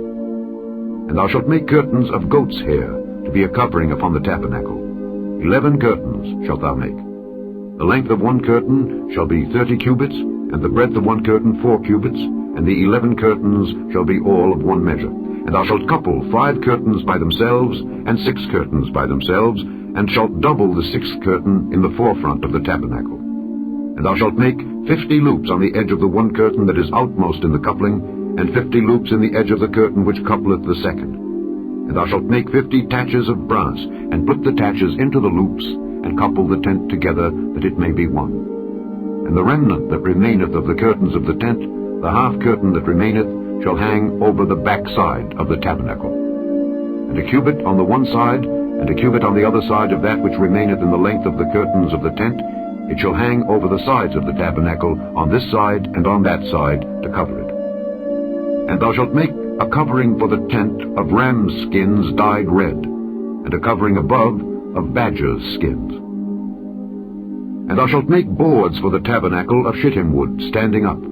10 cubits shall be the length of a board, and a cubit and a half shall be the breadth of one board. 2 tenons shall there be in one board, set in order one against another. Thus shalt thou make for all the boards of the tabernacle. And thou shalt make the boards for the tabernacle 20 boards on the south side southward. And thou shalt make 40 sockets of silver under the 20 boards, 2 sockets under one board for his 2 tenons, and 2 sockets under another board for his 2 tenons. And for the second side of the tabernacle on the north side there shall be 20 boards, and there 40 sockets of silver, 2 sockets under one board and 2 sockets under another board. And for the sides of the tabernacle westward thou shalt make 6 boards, and 2 boards shalt thou make for the corners of the tabernacle in the 2 sides. And they shall be coupled together beneath, and they shall be coupled together above the head of it unto one ring. Thus shall it be for them both. They shall be for the 2 corners. And they shall be 8 boards, and their sockets of silver, 16 sockets, 2 sockets under one board, and 2 sockets under another board. And thou shalt make bars of shittim wood, 5 for the boards of the one side of the tabernacle, and 5 bars for the boards of the other side of the tabernacle, and 5 bars for the boards of the side of the tabernacle for the 2 sides westward. And the middle bar in the midst of the boards shall reach from end to end. And thou shalt overlay the boards with gold, and make their rings of gold for places for the bars. And thou shalt overlay the bars with gold. And thou shalt rear up the tabernacle according to the fashion thereof which was showed thee in the mount. And thou shalt make a veil of blue and purple and scarlet and fine twined linen of cunning work. With cherubims shall it be made. And thou shalt hang it upon 4 pillars of shittim wood overlaid with gold. Their hooks shall be of gold upon the 4 sockets of silver. And thou shalt hang up the veil under the taches, that thou mayest bring in thither within the veil the ark of the testimony. And the veil shall divide unto you between the holy place and the most holy. And thou shalt put the mercy seat upon the ark of the testimony in the most holy place. And thou shalt set the table without the veil, and the candlestick over against the table on the side of the tabernacle toward the south. And thou shalt put the table on the north side. And thou shalt make an hanging for the door of the tent of blue and purple and scarlet and fine twined linen, wrought with needlework. And thou shalt make for the hanging 5 pillars of shittim wood, and overlay them with gold, and their hooks shall be of gold, and thou shalt cast 5 sockets of brass for them. Chapter 27. And thou shalt make an altar of shittim wood, 5 cubits long and 5 cubits broad. The altar shall be 4 square, and the height thereof shall be 3 cubits. And thou shalt make the horns of it upon the four corners thereof. His horns shall be of the same. And thou shalt overlay it with brass. And thou shalt make his pans to receive his ashes, and his shovels, and his basins, and his flesh hooks, and his fire pans. All the vessels thereof thou shalt make of brass. And thou shalt make for it a grate of network of brass. And upon the net shalt thou make 4 brazen rings in the 4 corners thereof. And thou shalt put it under the compass of the altar beneath, that the net may be even to the midst of the altar. And thou shalt make staves for the altar, staves of shittim wood, and overlay them with brass. And the staves shall be put into the rings, and the staves shall be upon the 2 sides of the altar to bear it. Hollow with boards shalt thou make it. As it was showed thee in the mount, so shall they make it. And thou shalt make the court of the tabernacle. For the south side southward there shall be hangings for the court of fine twined linen of 100 cubits long for one side. And the 20 pillars thereof, and their 20 sockets, shall be of brass. The hooks of the pillars and their fillets shall be of silver.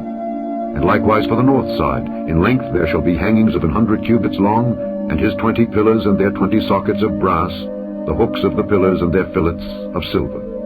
And for the breadth of the court on the west side shall be hangings of 50 cubits, their pillars 10, and their sockets 10. And the breadth of the court on the east side eastward shall be 50 cubits.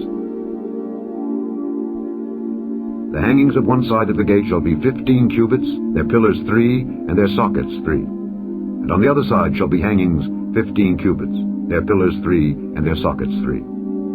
And for the gate of the court shall be an hanging of 20 cubits, of blue and purple and scarlet and fine twined linen wrought with needlework. And their pillars shall be 4, and their sockets 4. All the pillars round about the court shall be filleted with silver. Their hooks shall be of silver, and their sockets of brass.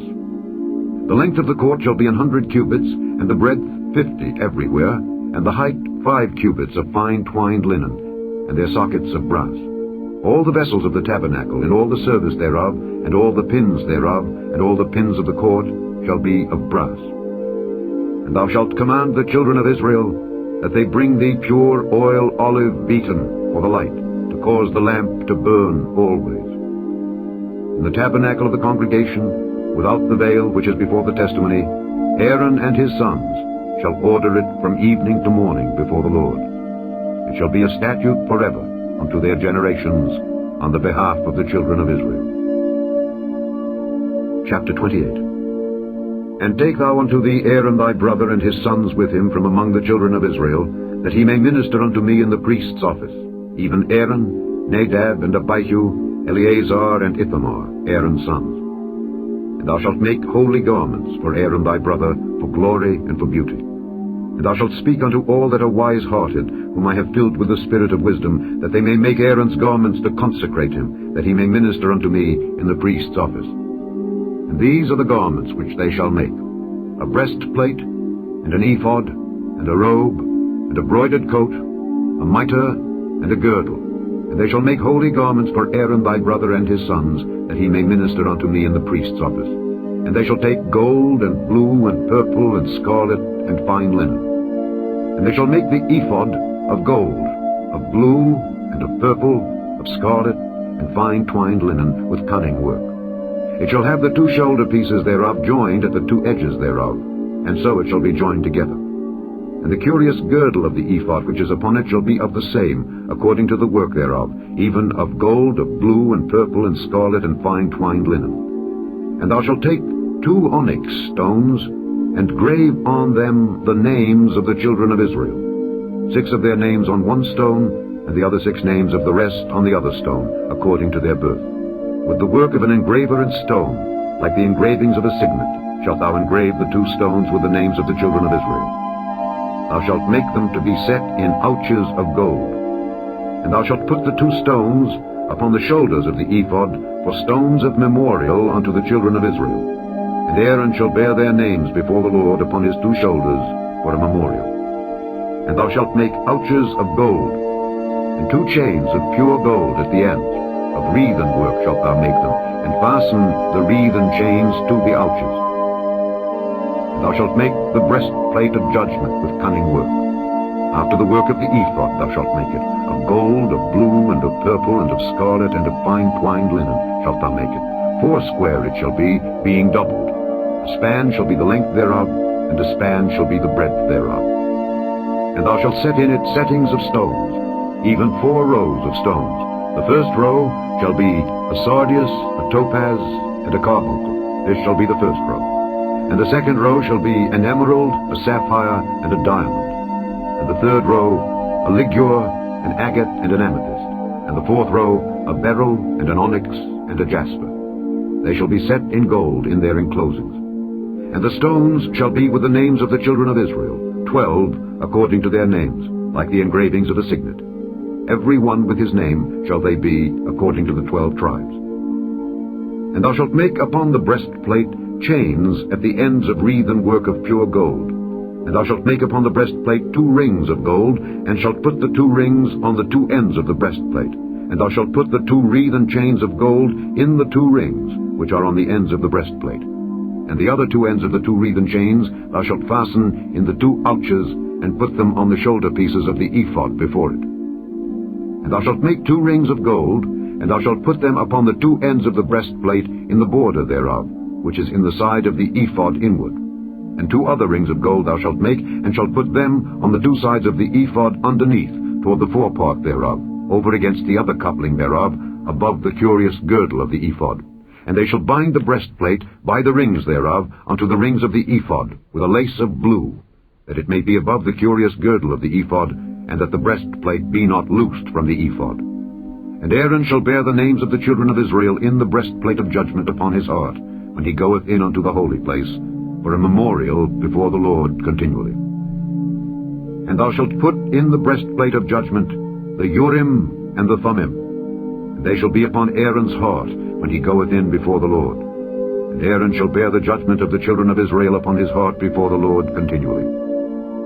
And thou shalt make the robe of the ephod all of blue, and there shall be an hole in the top of it in the midst thereof. It shall have a binding of woven work round about the whole of it, as it were the whole of an habergeon, that it be not rent.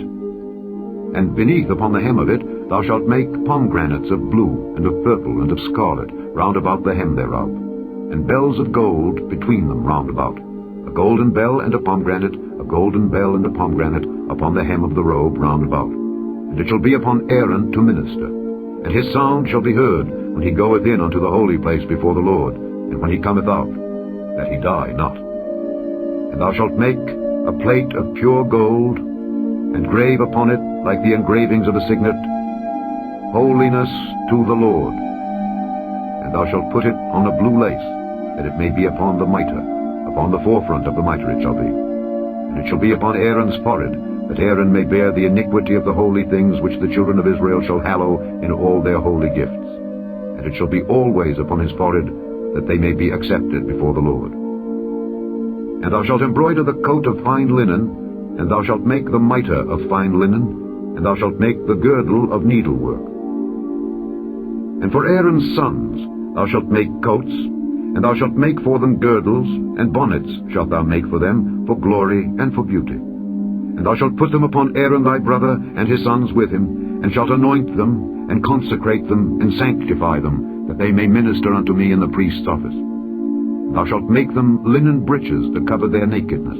From the loins even unto the thighs they shall reach. And they shall be upon Aaron and upon his sons, when they come in unto the tabernacle of the congregation, or when they come near unto the altar to minister in the holy place, that they bear not iniquity and die.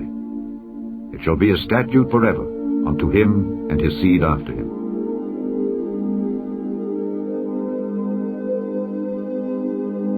Chapter 29. And this is the thing that thou shalt do unto them to hallow them, to minister unto me in the priest's office.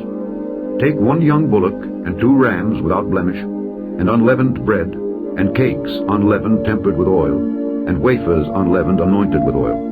Of wheat and flour shalt thou make them. And thou shalt put them into 1 basket, and bring them in the basket, with the bullock and the 2 rams. And Aaron and his sons thou shalt bring unto the door of the tabernacle of the congregation, and shalt wash them with water. And thou shalt take the garments, and put upon Aaron the coat, and the robe of the ephod, and the ephod, and the breastplate, and gird him with the curious girdle of the ephod. And thou shalt put the mitre upon his head, and put the holy crown upon the mitre. Then shalt thou take the anointing oil, and pour it upon his head, and anoint him. And thou shalt bring his sons, and put coats upon them. And thou shalt gird them with girdles, Aaron and his sons, and put the bonnets on them. And the priest's office shall be theirs for a perpetual statute. And thou shalt consecrate Aaron and his sons.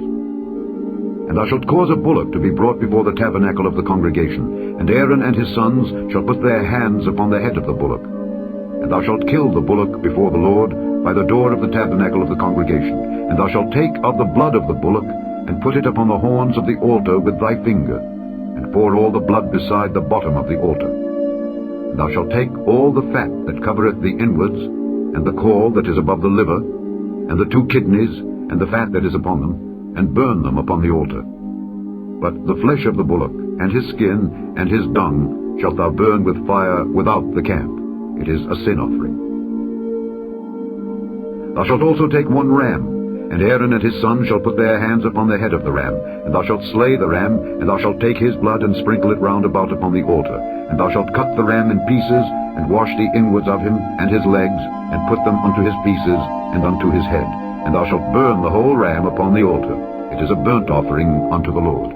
It is a sweet savour, an offering made by fire unto the Lord. And thou shalt take the other ram, and Aaron and his sons shall put their hands upon the head of the ram. Then shalt thou kill the ram, and take of his blood, and put it upon the tip of the right ear of Aaron, and upon the tip of the right ear of his sons, and upon the thumb of their right hand, and upon the great toe of their right foot, and sprinkle the blood upon the altar round about. And thou shalt take of the blood that is upon the altar, and of the anointing oil, and sprinkle it upon Aaron and upon his garments, and upon his sons, and upon the garments of his sons with him. And he shall be hallowed, and his garments, and his sons' garments with him. Also thou shalt take of the ram the fat and the rump, and the fat that covereth the inwards, and the caul above the liver, and the 2 kidneys, and the fat that is upon them, and the right shoulder, for it is a ram of consecration.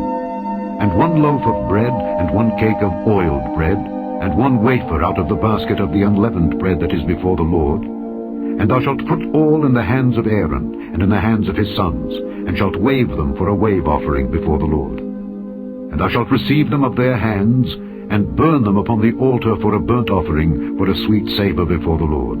It is an offering made by fire unto the Lord. And thou shalt take the breast of the ram of Aaron's consecration, and wave it for a wave offering before the Lord, and it shall be thy part. And thou shalt sanctify the breast of the wave offering, and the shoulder of the heave offering, which is waved, and which is heaved up of the ram of the consecration, even of that which is for Aaron, and of that which is for his sons. And it shall be Aaron's and his sons by a statute forever from the children of Israel.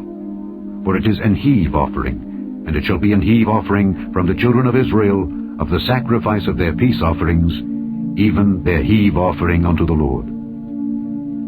And the holy garments of Aaron shall be his sons after him, to be anointed therein, and to be consecrated in them.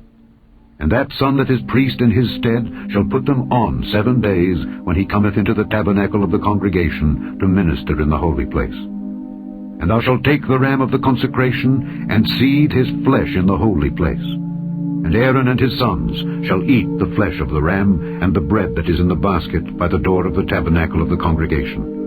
And they shall eat those things wherewith the atonement was made, to consecrate and to sanctify them. But a stranger shall not eat thereof, because they are holy. And if aught of the flesh of the consecrations or of the bread remain unto the morning, then thou shalt burn the remainder with fire.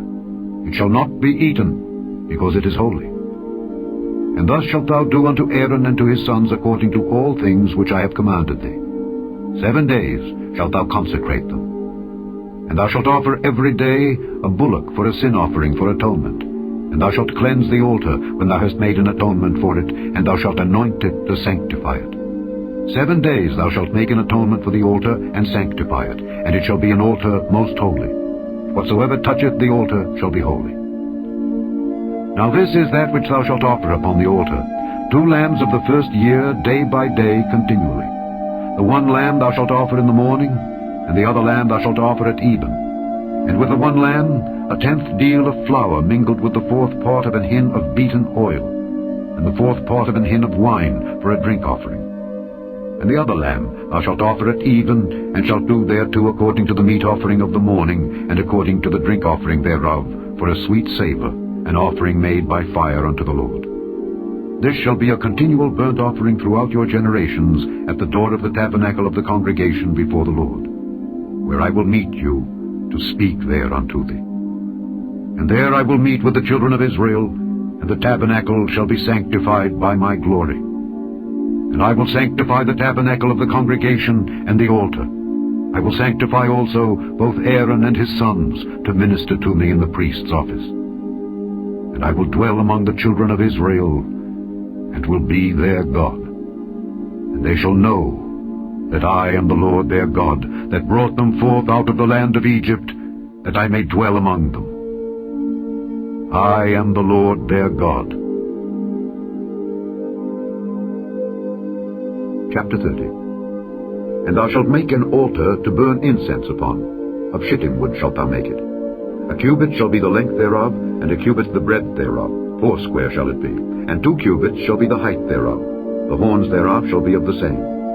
And thou shalt overlay it with pure gold, the top thereof and the sides thereof round about, and the horns thereof. And thou shalt make unto it a crown of gold round about. And 2 golden rings shalt thou make to it under the crown of it, by the 2 corners thereof. Upon the 2 sides of it shalt thou make it. And they shall be for places for the staves to bear it withal. And thou shalt make the staves of shittim wood, and overlay them with gold. And thou shalt put it before the veil that is by the ark of the testimony, before the mercy seat that is over the testimony, where I will meet with thee. And Aaron shall burn thereon sweet incense every morning.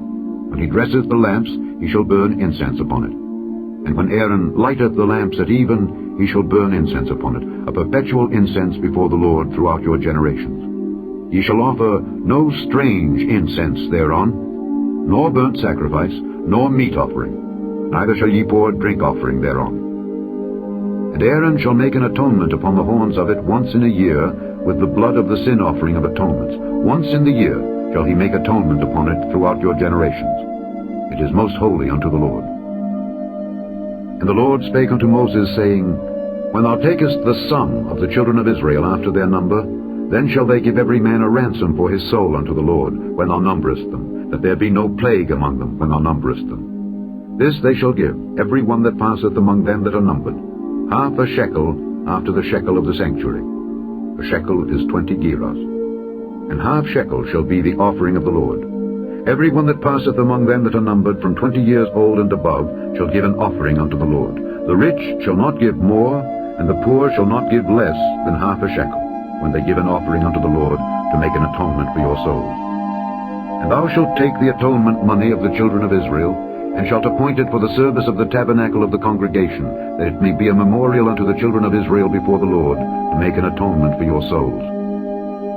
And the Lord spake unto Moses, saying, Thou shalt also make a laver of brass, and his foot also of brass, to wash withal. And thou shalt put it between the tabernacle of the congregation and the altar, and thou shalt put water therein. For Aaron and his sons shall wash their hands and their feet thereat. When they go into the tabernacle of the congregation, they shall wash with water, that they die not.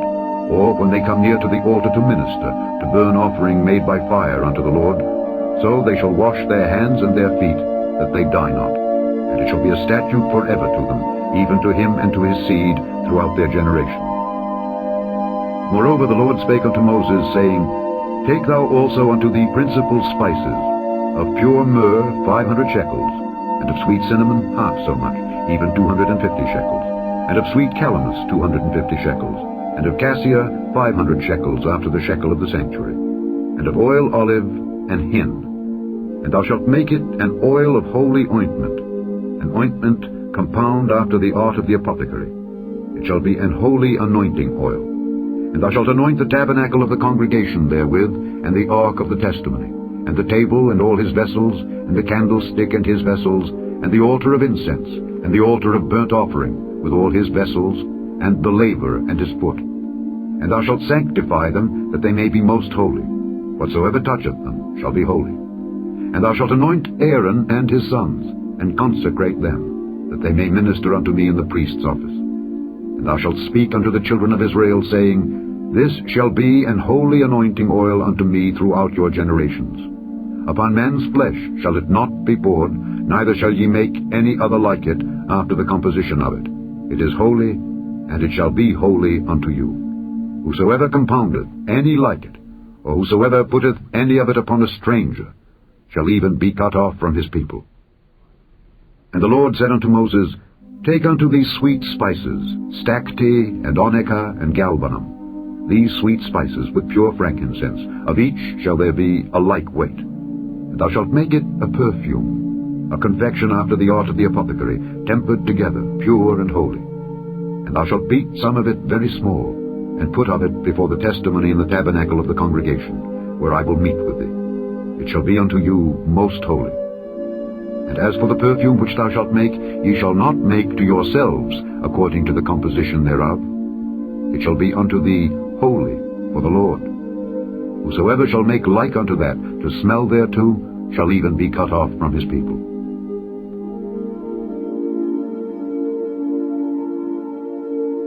Chapter 31. And the Lord spake unto Moses, saying, See, I have called by name Bezaleel the son of Uri, the son of Hur, of the tribe of Judah. And I have filled him with the Spirit of God, in wisdom and in understanding, and in knowledge, and in all manner of workmanship, to devise cunning works, to work in gold, and in silver, and in brass, and in cutting of stones, to set them, and in carving of timber, to work in all manner of workmanship. And I, behold, I have given with him Aholiab the son of Ahisamach of the tribe of Dan.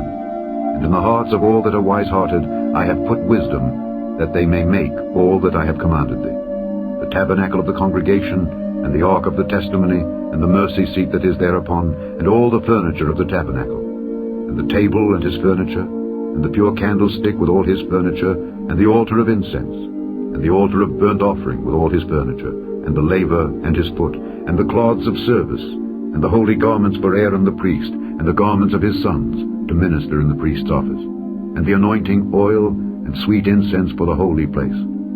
According to all that I have commanded thee shall they do. And the Lord spake unto Moses, saying, Speak thou also unto the children of Israel, saying, Verily my Sabbaths ye shall keep, for it is a sign between me and you throughout your generations, that ye may know that I am the Lord that doth sanctify you. Ye shall keep the Sabbath therefore, for it is holy unto you. Every one that defileth it shall surely be put to death. For whosoever doeth any work therein, that soul shall be cut off from among his people. 6 days may work be done, but in the 7th is the Sabbath of rest, holy to the Lord. Whosoever doeth any work in the Sabbath day, he shall surely be put to death. Wherefore the children of Israel shall keep the Sabbath, to observe the Sabbath throughout their generations, for a perpetual covenant. It is a sign between me and the children of Israel forever. For in 6 days the Lord made heaven and earth, and on the 7th day he rested and was refreshed. And he gave unto Moses, when he had made an end of communing with him upon Mount Sinai, 2 tables of testimony, tables of stone, written with the finger of God.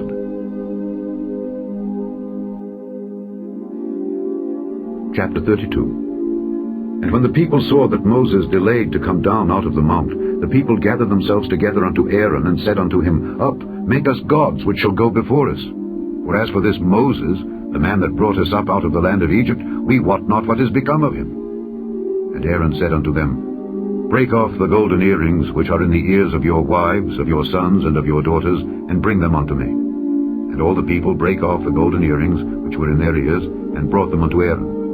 And he received them at their hand, and fashioned it with a graving tool, after he had made it a molten calf. And they said, These be thy gods, O Israel, which brought thee up out of the land of Egypt. And when Aaron saw it, he built an altar before it. And Aaron made proclamation, and said, Tomorrow is a feast to the Lord. And they rose up early on the morrow, and offered burnt offerings, and brought peace offerings. And the people sat down to eat and to drink, and rose up to play. And the Lord said unto Moses, Go, get thee down, for thy people which thou broughtest out of the land of Egypt have corrupted themselves. They have turned aside quickly out of the way which I commanded them. They have made them a molten calf, and have worshipped it, and have sacrificed thereunto, and said, These be thy gods, O Israel, which have brought thee up out of the land of Egypt. And the Lord said unto Moses, I have seen this people, and behold, it is a stiff-necked people. Now therefore let me alone, that my wrath may wax hot against them, and that I may consume them, and I will make of thee a great nation. And Moses besought the Lord his God, and said, Lord, why doth thy wrath wax hot against thy people, which thou hast brought forth out of the land of Egypt with great power and with a mighty hand? Wherefore should the Egyptians speak and say, For mischief did he bring them out, to slay them in the mountains, and to consume them from the face of the earth? Turn from thy fierce wrath, and repent of this evil against thy people. Remember Abraham, Isaac, and Israel thy servants, to whom thou swarest by thine own self, and saidst unto them, I will multiply your seed as the stars of heaven. And all this land that I have spoken of will I give unto your seed, and they shall inherit it forever. And the Lord repented of the evil which he thought to do unto his people. And Moses turned, and went down from the mount, and the 2 tables of the testimony were in his hand. The tables were written on both their sides, on the one side and on the other were they written. And the tables were the work of God, and the writing was the writing of God, graven upon the tables. And when Joshua heard the noise of the people as they shouted, he said unto Moses, There is a noise of war in the camp. And he said, It is not the voice of them that shout for mastery, neither is it the voice of them that cry for being overcome, but the noise of them that sing do I hear. And it came to pass, as soon as he came nigh unto the camp, that he saw the calf and the dancing. And Moses' anger waxed hot, and he cast the tables out of his hands, and brake them beneath the mount. And he took the calf which they had made, and burnt it in the fire, and ground it to powder, and strawed it upon the water, and made the children of Israel drink of it. And Moses said unto Aaron, What did this people unto thee, that thou hast brought so great a sin upon them? And Aaron said, Let not the anger of my Lord wax hot. Thou knowest the people that they are set on mischief. For they said unto me, Make us gods which shall go before us. For as for this Moses, the man that brought us up out of the land of Egypt, we wot not what is become of him. And I said unto them, Whosoever hath any gold, let them break it off. So they gave it me. Then I cast it into the fire, and there came out this calf. And when Moses saw that the people were naked, for Aaron had made them naked unto their shame among their enemies, then Moses stood in the gate of the camp and said, Who is on the Lord's side? Let him come unto me. And all the sons of Levi gathered themselves together unto him. And he said unto them, Thus saith the Lord God of Israel, Put every man his sword by his side, and go in and out from gate to gate throughout the camp, and slay every man his brother, and every man his companion, and every man his neighbor. And the children of Levi did according to the word of Moses, and there fell of the people that day about 3,000 men. For Moses had said, Consecrate yourselves today to the Lord, even every man upon his son and upon his brother, that he may bestow upon you a blessing this day. And it came to pass on the morrow that Moses said unto the people, Ye have sinned a great sin, and now I will go up unto the Lord. Peradventure I shall make an atonement for your sin. And Moses returned unto the Lord and said, O this people have sinned a great sin, and have made them gods of gold. Yet now, if thou wilt, forgive their sin. And if not, blot me, I pray thee, out of thy book which thou hast written. And the Lord said unto Moses, Whosoever hath sinned against me, him will I blot out of my book.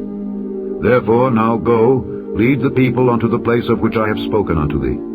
Behold, mine angel shall go before thee. Nevertheless, in the day when I visit, I will visit their sin upon them. And the Lord plagued the people, because they made the calf which Aaron made.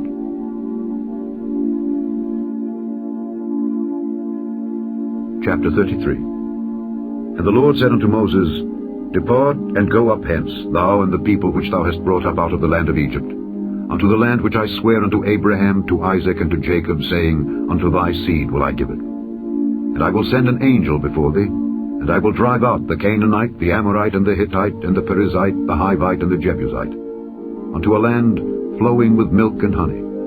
For I will not go up in the midst of thee, for thou art a stiff-necked people, lest I consume thee in the way. And when the people heard these evil tidings, they mourned, and no man did put on him his ornaments. For the Lord had said unto Moses, Say unto the children of Israel, Ye are a stiff-necked people. I will come up into the midst of thee in a moment and consume thee. Therefore now put off thy ornaments from thee, that I may know what to do unto thee. And the children of Israel stripped themselves of their ornaments by the Mount Horeb. And Moses took the tabernacle, and pitched it without the camp, afar off from the camp, and called it the tabernacle of the congregation. And it came to pass that every one which sought the Lord went out unto the tabernacle of the congregation, which was without the camp. And it came to pass, when Moses went out unto the tabernacle, that all the people rose up, and stood every man at his tent door, and looked after Moses, until he was gone into the tabernacle. And it came to pass, as Moses entered into the tabernacle, the cloudy pillar descended, and stood at the door of the tabernacle, and the Lord talked with Moses. And all the people saw the cloudy pillar stand at the tabernacle door, and all the people rose up and worshipped, every man in his tent door. And the Lord spake unto Moses face to face, as a man speaketh unto his friend. And he turned again into the camp. But his servant Joshua the son of Nun, a young man, departed not out of the tabernacle. And Moses said unto the Lord, See, thou sayest unto me, Bring up this people, and thou hast not let me know whom thou wilt send with me. Yet thou hast said, I know thee by name, and thou hast also found grace in my sight. Now therefore I pray thee, if I have found grace in thy sight, show me now thy way, that I may know thee, that I may find grace in thy sight, and consider that this nation is thy people. And he said, My presence shall go with thee, and I will give thee rest. And he said unto him, If thy presence go not with me, carry us not up hence. For wherein shall it be known here that I and thy people have found grace in thy sight? Is it not in that thou goest with us? So shall we be separated, I and thy people, from all the people that are upon the face of the earth. And the Lord said unto Moses, I will do this thing also that thou hast spoken, for thou hast found grace in my sight, and I know thee by name. And he said, I beseech thee, show me thy glory. And he said, I will make all my goodness pass before thee, and I will proclaim the name of the Lord before thee, and will be gracious to whom I will be gracious, and will show mercy on whom I will show mercy. And he said, Thou canst not see my face, for there shall no man see me and live. And the Lord said, Behold, there is a place by me, and thou shalt stand upon a rock. And it shall come to pass, while my glory passeth by, that I will put thee in a cleft of the rock, and will cover thee with my hand while I pass by. And I will take away mine hand, and thou shalt see my back parts, but my face shall not be seen. Chapter 34. And the Lord said unto Moses, Hew thee 2 tables of stone like unto the first, and I will write upon these tables the words that were in the first tables which thou breakest. And be ready in the morning, and come up in the morning unto Mount Sinai, and present thyself there to me, in the top of the mount. And no man shall come up with thee, neither let any man be seen throughout all the mount, neither let the flocks nor herds feed before that mount. And he hewed 2 tables of stone like unto the first. And Moses rose up early in the morning, and went up unto Mount Sinai as the Lord had commanded him, and took in his hand the 2 tables of stone. And the Lord descended in the cloud, and stood with him there, and proclaimed the name of the Lord. And the Lord passed by before him, and proclaimed, The Lord God, merciful and gracious, long-suffering, and abundant in goodness and truth, keeping mercy for thousands, forgiving iniquity and transgression and sin, and that will by no means clear the guilty, visiting the iniquity of the fathers upon the children, and upon the children's children unto the 3rd and to the 4th generation. And Moses made haste, and bowed his head toward the earth, and worshipped. And he said, If now I have found grace in thy sight, O Lord, let my Lord, I pray thee, go among us, for it is a stiff-necked people, and pardon our iniquity and our sin, and take us for thine inheritance. And he said, Behold, I make a covenant. Before all thy people I will do marvels, such as have not been done in all the earth, nor in any nation. And all the people among which thou art shall see the work of the Lord, for it is a terrible thing that I will do with thee. Observe thou that which I command thee this day. Behold, I drive out before thee the Amorite, and the Canaanite, and the Hittite, and the Perizzite, and the Hivite, and the Jebusite. Take heed to thyself, lest thou make a covenant with the inhabitants of the land whither thou goest, lest it be for a snare in the midst of thee. But ye shall destroy their altars, break their images, and cut down their groves. For thou shalt worship no other God, for the Lord, whose name is jealous, is a jealous God. Lest thou make a covenant with the inhabitants of the land, and they go a-whoring after their gods, and do sacrifice unto their gods, and one call thee, and thou eat of his sacrifice. And thou take of their daughters unto thy sons, and their daughters go a-whoring after their gods, and make thy sons go a-whoring after their gods. Thou shalt make thee no molten gods. The feast of unleavened bread shalt thou keep. 7 days thou shalt eat unleavened bread, as I commanded thee, in the time of the month Abib, for in the month Abib thou camest out from Egypt. All that openeth the matrix is mine, and every firstling among thy cattle, whether ox or sheep, that is male. But the firstling of an ass thou shalt redeem with a lamb, and if thou redeem him not, then shalt thou break his neck. All the firstborn of thy sons thou shalt redeem, and none shall appear before me empty. 6 days thou shalt work, but on the 7th day thou shalt rest. In earing time and in harvest thou shalt rest. And thou shalt observe the feast of weeks, of the first fruits of wheat harvest, and the feast of ingathering at the year's end. Thrice in the year shall all your men children appear before the Lord God, the God of Israel. For I will cast out the nations before thee, and enlarge thy borders. Neither shall any man desire thy land, when thou shalt go up to appear before the Lord thy God thrice in the year. Thou shalt not offer the blood of my sacrifice with leaven, neither shall the sacrifice of the feast of the Passover be left unto the morning. The first of the firstfruits of thy land thou shalt bring unto the house of the Lord thy God. Thou shalt not see the kid in his mother's milk. And the Lord said unto Moses, Write thou these words, for after the tenor of these words I have made a covenant with thee and with Israel. And he was there with the Lord 40 days and 40 nights. He did neither eat bread nor drink water. And he wrote upon the tables the words of the covenant, the 10 commandments. And it came to pass, when Moses came down from Mount Sinai with the 2 tables of testimony in Moses' hand, when he came down from the mount, that Moses wist not that the skin of his face shone while he talked with him. And when Aaron and all the children of Israel saw Moses, behold, the skin of his face shone, and they were afraid to come nigh him. And Moses called unto them, and Aaron and all the rulers of the congregation returned unto him, and Moses talked with them. And afterward all the children of Israel came nigh, and he gave them in commandment all that the Lord had spoken with him in Mount Sinai. And till Moses had done speaking with them, he put a veil on his face. But when Moses went in before the Lord to speak with him, he took the veil off until he came out. And he came out and spake unto the children of Israel that which he was commanded. And the children of Israel saw the face of Moses, that the skin of Moses' face shone. And Moses put the veil upon his face again, until he went in to speak with him.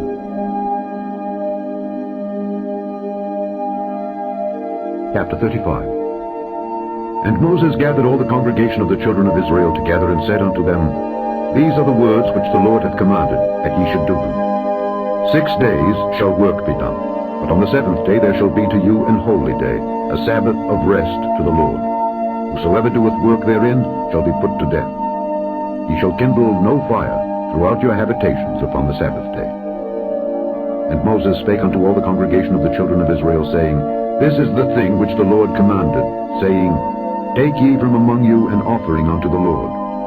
Whosoever is of a willing heart, let him bring it, an offering of the Lord, gold and silver and brass, and blue and purple and scarlet and fine linen, and goat's hair, and ram's skins dyed red, and badger's skins, and shittim wood, and oil for the light, and spices for anointing oil, and for the sweet incense, and onyx stones, and stones to be set for the ephod and for the breastplate.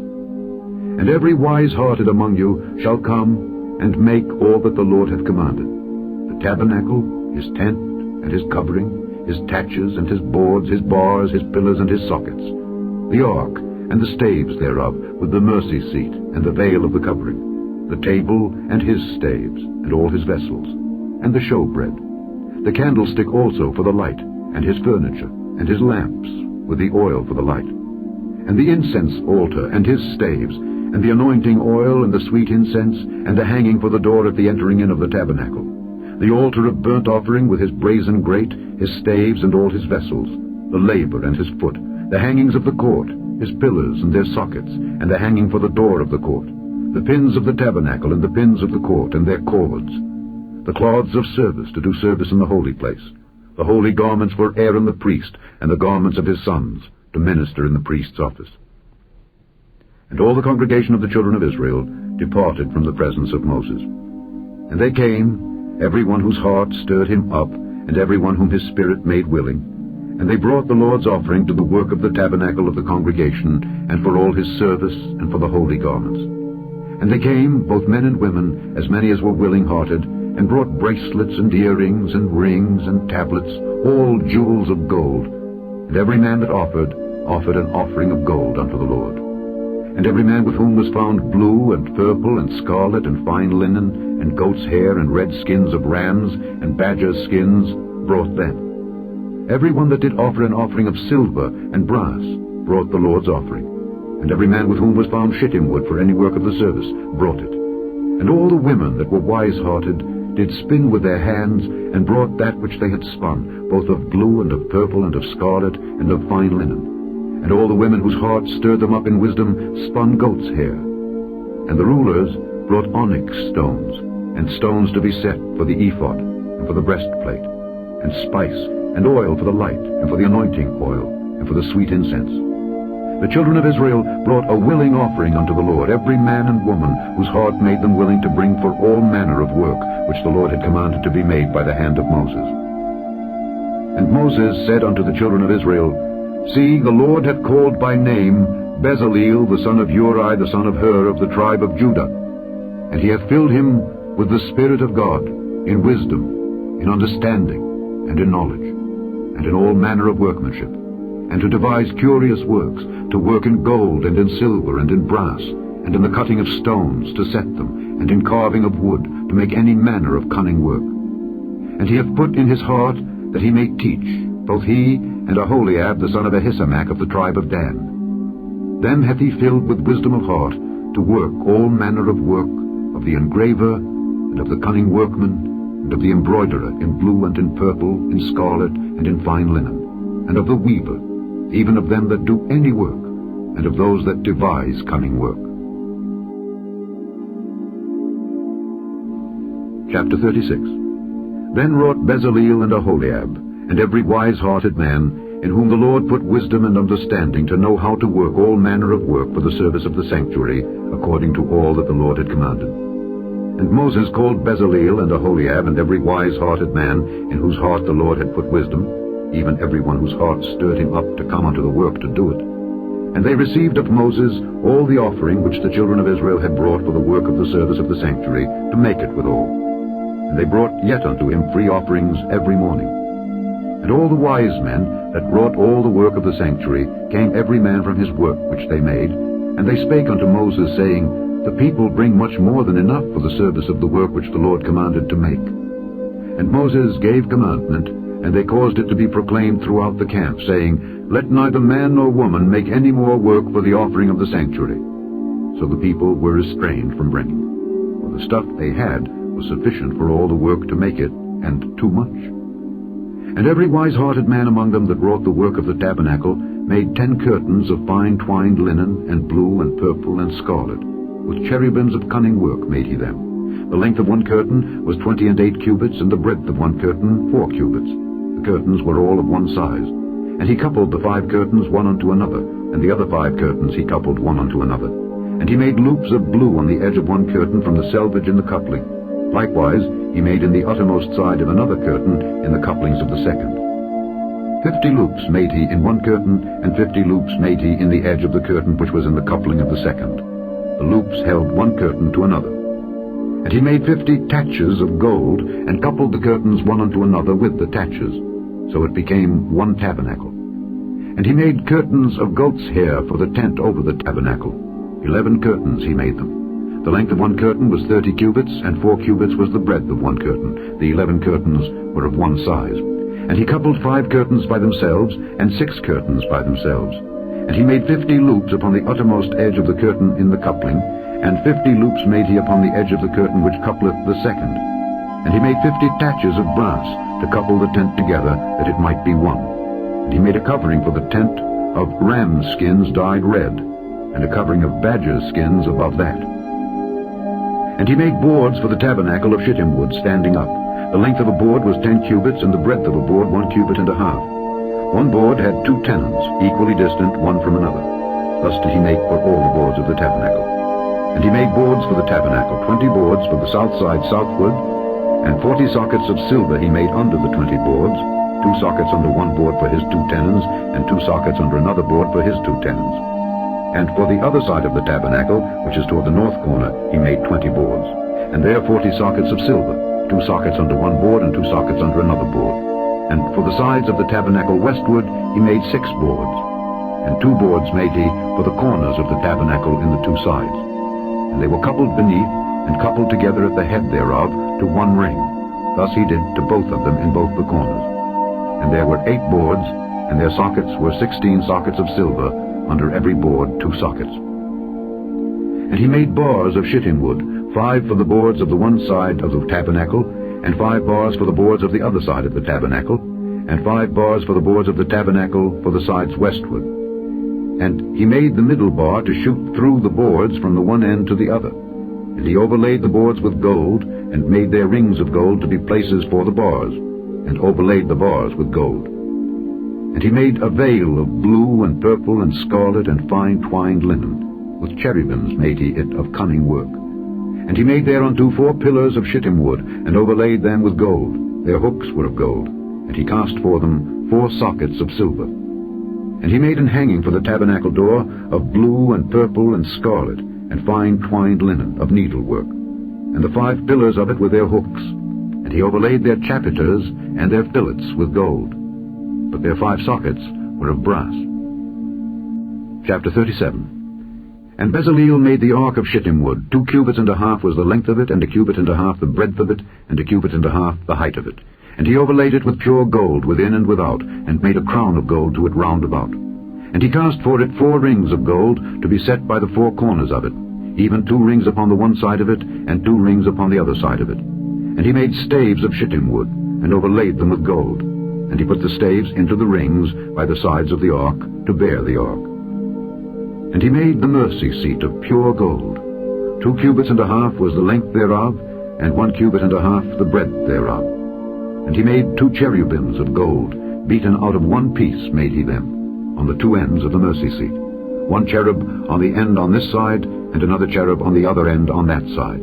Out of the mercy seat made he the cherubims on the 2 ends thereof. And the cherubims spread out their wings on high, and covered with their wings over the mercy seat, with their faces one to another. Even to the mercy seatward were the faces of the cherubims. And he made the table of shittim wood. 2 cubits was the length thereof, and 1 cubit the breadth thereof, and 1 cubit and a half the height thereof. And he overlaid it with pure gold, and made thereunto a crown of gold round about. Also he made thereunto a border of an handbreadth round about, and made a crown of gold for the border thereof round about. And he cast for it 4 rings of gold, and put the rings upon the 4 corners that were in the 4 feet thereof. Over against the border were the rings, the places for the staves to bear the table. And he made the staves of shittim wood, and overlaid them with gold to bear the table. And he made the vessels which were upon the table, his dishes and his spoons and his bowls and his covers to cover withal, of pure gold. And he made the candlestick of pure gold. Of beaten work made he the candlestick. His shaft and his branch, his bowls, his knops, and his flowers were of the same. And 6 branches going out of the sides thereof, 3 branches of the candlestick out of the one side thereof, and 3 branches of the candlestick out of the other side thereof. 3 bowls made after the fashion of almonds in one branch, a knop and a flower, and 3 bowls made like almonds in another branch, a knop and a flower. So throughout the 6 branches going out of the candlestick. And in the candlestick were 4 bowls made like almonds his knops, and his flowers, and a knop under 2 branches of the same, and a knop under 2 branches of the same, and a knop under 2 branches of the same, according to the 6 branches going out of it. Their knops and their branches were of the same. All of it was one beaten work of pure gold. And he made his 7 lamps, and his snuffers, and his snuff dishes of pure gold. Of a talent of pure gold made he it, and all the vessels thereof. And he made the incense altar of shittim wood. The length of it was a cubit, and the breadth of it a cubit. It was 80, and 2 cubits was the height of it. The horns thereof were of the same. And he overlaid it with pure gold, both the top of it and the sides thereof round about, and the horns of it. Also he made unto it a crown of gold round about. And he made 2 rings of gold for it under the crown thereof, by the 2 corners of it, upon the 2 sides thereof, to be places for the staves to bear it withal. And he made the staves of shittim wood, and overlaid them with gold. And he made the holy anointing oil, and the pure incense of sweet spices, according to the work of the apothecary. Chapter 38. And he made the altar of burnt offering of shittim wood. 5 cubits was the length thereof, and 5 cubits the breadth thereof. It was 80, and 3 cubits the height thereof. And he made the horns thereof on the 4 corners of it. The horns thereof were of the same, and he overlaid it with brass. And he made all the vessels of the altar, the pots and the shovels and the basins and the flesh hooks and the fire pans. All the vessels thereof made he of brass. And he made for the altar a brazen grate of network unto the compass thereof beneath unto the midst of it. And he cast 4 rings for the 4 ends of the grate of brass to be places for the staves. And he made the staves of shittim wood, and overlaid them with brass. And he put the staves into the rings on the sides of the altar to bear it withal. He made the altar hollow with boards. And he made the laver of brass, and the foot of it of brass, of the looking glasses of the women assembling, which assembled at the door of the tabernacle of the congregation. And he made the court. On the south side southward the hangings of the court were of fine twined linen, 100 cubits. Their pillars were 20, and their brazen sockets 20. The hooks of the pillars and their fillets were of silver. And for the north side the hangings were 100 cubits. Their pillars were 20, and their sockets of brass 20. The hooks of the pillars and their fillets of silver. And for the west side were hangings of 50 cubits, their pillars 10, and their sockets 10, the hooks of the pillars and their fillets of silver. And for the east side eastward 50 cubits. The hangings of the one side of the gate were 15 cubits, their pillars 3, and their sockets 3. And for the other side of the court gate, on this hand and that hand, were hangings of 15 cubits, their pillars 3, and their sockets 3. All the hangings of the court round about were of fine twined linen. And the sockets for the pillars were of brass, the hooks of the pillars and their fillets of silver, and the overlaying of their chapiters of silver. And all the pillars of the court were filleted with silver. And the hanging for the gate of the court was needlework of blue and purple and scarlet and fine twined linen. And 20 cubits was the length, and the height in the breadth was 5 cubits, answerable to the hangings of the court. And their pillars were 4, and their sockets of brass 4, their hooks of silver, and the overlaying of their chapiters and their fillets of silver. And all the pins of the tabernacle and of the court round about were of brass. This is the sum of the tabernacle, even of the tabernacle of testimony, as it was counted, according to the commandment of Moses, for the service of the Levites, by the hand of Ithamar, son to Aaron the priest. And Bezaleel the son of Uri, the son of Hur of the tribe of Judah, made all that the Lord commanded Moses. And with him was Aholiab, son of Ahisamach, of the tribe of Dan, an engraver, and a cunning workman, and an embroiderer in blue and in purple and in scarlet and fine linen. All the gold that was occupied for the work and all the work of the holy place, even the gold of the offering, was 29 talents and 730 shekels after the shekel of the sanctuary. And the silver of them that were numbered of the congregation was 100 talents and 1,715 shekels after the shekel of the sanctuary. A beka for every man, that is, half a shekel after the shekel of the sanctuary, for every one that went to be numbered from 20 years old and upward, for 600,000 and 3,550 men. And of the 100 talents of silver were cast the sockets of the sanctuary and the sockets of the veil, 100 sockets of 100 talents, a talent for a socket. And of the 1,775 shekels he made hooks for the pillars, and overlaid their chapiters, and filleted them. And the brass of the offering was 70 talents, and 2,400 shekels. And therewith he made the sockets to the door of the tabernacle of the congregation, and the brazen altar, and the brazen grate for it, and all the vessels of the altar, and the sockets of the court round about, and the sockets of the court gate, and all the pins of the tabernacle, and all the pins of the court round about. Chapter 39. And of the blue and purple and scarlet they made cloths of service to do service in the holy place, and made the holy garments for Aaron, as the Lord commanded Moses. And he made the ephod of gold, blue and purple and scarlet, and fine twined linen. And they did beat the gold into thin plates, and cut it into wires, to work it in the blue, and in the purple, and in the scarlet, and in the fine linen, with cunning work. They made shoulder pieces for it, to couple it together. By the two edges was it coupled together. And the curious girdle of his ephod that was upon it was of the same, according to the work thereof, of gold, blue, and purple, and scarlet, and fine twined linen, as the Lord commanded Moses. And they wrought onyx stones enclosed in ouches of gold, graven, as signets are graven, with the names of the children of Israel. And they put them on the shoulders of the ephod, that they should be stones for a memorial to the children of Israel, as the Lord commanded Moses. And he made the breastplate of cunning work, like the work of the ephod, of gold, blue, and purple, and scarlet, and fine twined linen. It was foursquare. They made the breastplate double. A span was the length thereof, and a span the breadth thereof, being doubled. And they set in it 4 rows of stones. The first row was a sardius, a topaz, and a carbuncle. This was the first row. And the second row, an emerald, a sapphire, and a diamond. And the third row, a ligure, an agate, and an amethyst. And the fourth row, a beryl, an onyx, and a jasper. They were enclosed in ouches of gold in their enclosings. And the stones were according to the names of the children of Israel, 12, according to their names, like the engravings of a signet, every one with his name, according to the 12 tribes. And they made upon the breastplate chains at the ends of wreathen work of pure gold.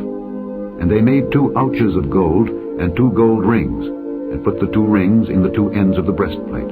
And they put the 2 wreathen chains of gold in the 2 rings on the ends of the breastplate. And the 2 ends of the 2 wreathen chains they fastened in the 2 ouches, and put them on the shoulder pieces of the ephod before it. And they made 2 rings of gold, and put them on the 2 ends of the breastplate upon the border of it, which was on the side of the ephod inward. And they made 2 other golden rings, and put them on the 2 sides of the ephod underneath, toward the forepart of it, over against the other coupling thereof, above the curious girdle of the ephod. And they did bind the breastplate by his rings unto the rings of the ephod with a lace of blue, that it might be above the curious girdle of the ephod, and that the breastplate might not be loosed from the ephod, as the Lord commanded Moses. And he made the robe of the ephod of woven work, all of blue. And there was an hole in the midst of the robe, as the hole of an habergeon, with a band round about the hole, that it should not rend. And they made upon the hems of the robe pomegranates of blue and purple and scarlet and twined linen. And they made bells of pure gold, and put the bells between the pomegranates upon the hem of the robe, round about between the pomegranates, a bell and a pomegranate, a bell and a pomegranate, round about the hem of the robe, to minister in, as the Lord commanded Moses. And they made coats of fine linen of woven work for Aaron and for his sons, and a mitre of fine linen, and goodly bonnets of fine linen, and linen breeches of fine twined linen, and a girdle of fine twined linen, and blue and purple and scarlet of needlework, as the Lord commanded Moses. And they made the plate of the holy crown of pure gold, and wrote upon it a writing like to the engravings of a signet, Holiness to the Lord. And they tied unto it a lace of blue, to fasten it on high upon the mitre, as the Lord commanded Moses. Thus was all the work of the tabernacle of the tent of the congregation finished. And the children of Israel did according to all that the Lord commanded Moses. So did they. And they brought the tabernacle unto Moses, the tent and all his furniture, his taches, his boards, his bars, and his pillars, and his sockets, and the covering of ram skins dyed red, and the covering of badger skins, and the veil of the covering, the ark of the testimony, and the staves thereof, and the mercy seat, the table and all the vessels thereof, and the showbread, the pure candlestick with the lamps thereof, even with the lamps to be set in order, and all the vessels thereof, and the oil for light, and the golden altar, and the anointing oil, and the sweet incense, and the hanging for the tabernacle door, the brazen altar and his grate of brass, his staves and all his vessels, the laver and his foot, the hangings of the court, his pillars and his sockets, and the hanging for the court gate, his cords and his pins, and all the vessels of the service of the tabernacle, for the tent of the congregation, the cloths of service to do service in the holy place, and the holy garments for Aaron the priest and his sons' garments to minister in the priest's office, according to all that the Lord commanded Moses. So the children of Israel made all the work. And Moses did look upon all the work, and behold, they had done it as the Lord had commanded. Even so had they done it. And Moses blessed them. Chapter 40. And the Lord spake unto Moses, saying, On the first day of the first month shalt thou set up the tabernacle of the tent of the congregation, and thou shalt put therein the ark of the testimony, and cover the ark with the veil. And thou shalt bring in the table, and set in order the things that are to be set in order upon it. And thou shalt bring in the candlestick, and light the lamps thereof. And thou shalt set the altar of gold for the incense before the ark of the testimony, and put the hanging of the door to the tabernacle. And thou shalt set the altar of the burnt offering before the door of the tabernacle of the tent of the congregation. And thou shalt set the laver between the tent of the congregation and the altar, and shalt put water therein. And thou shalt set up the court round about, and hang up the hanging at the court gate.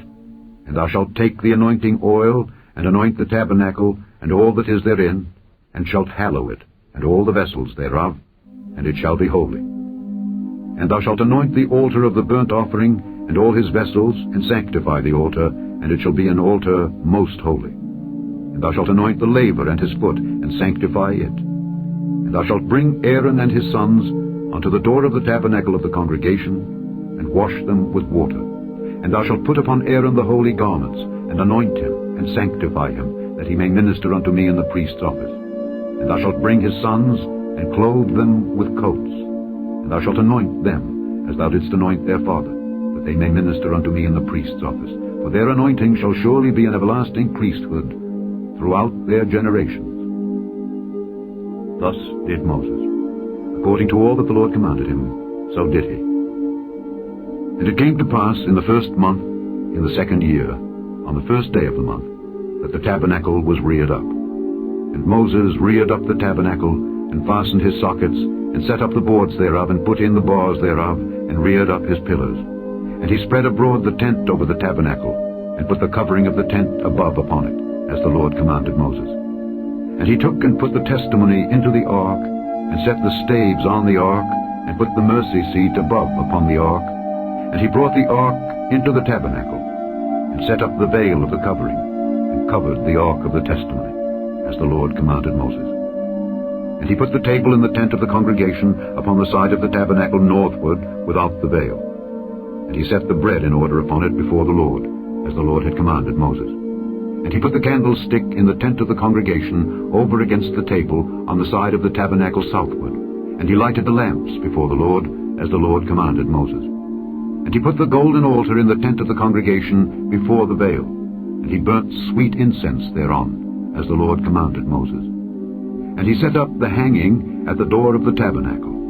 And he put the altar of burnt offering by the door of the tabernacle of the tent of the congregation, and offered upon it the burnt offering and the meat offering, as the Lord commanded Moses. And he set the laver between the tent of the congregation and the altar, and put water there to wash withal. And Moses and Aaron and his sons washed their hands and their feet thereat. When they went into the tent of the congregation, and when they came near unto the altar, they washed, as the Lord commanded Moses. And he reared up the court round about the tabernacle and the altar, and set up the hanging of the court gate. So Moses finished the work. Then a cloud covered the tent of the congregation, and the glory of the Lord filled the tabernacle. And Moses was not able to enter into the tent of the congregation, because the cloud abode thereon, and the glory of the Lord filled the tabernacle. And when the cloud was taken up from over the tabernacle, the children of Israel went onward in all their journeys. But if the cloud were not taken up, then they journeyed not till the day that it was taken up. For the cloud of the Lord was upon the tabernacle by day, and fire was on it by night, in the sight of all the house of Israel, throughout all their journeys. The end of the second book of Moses, called Exodus.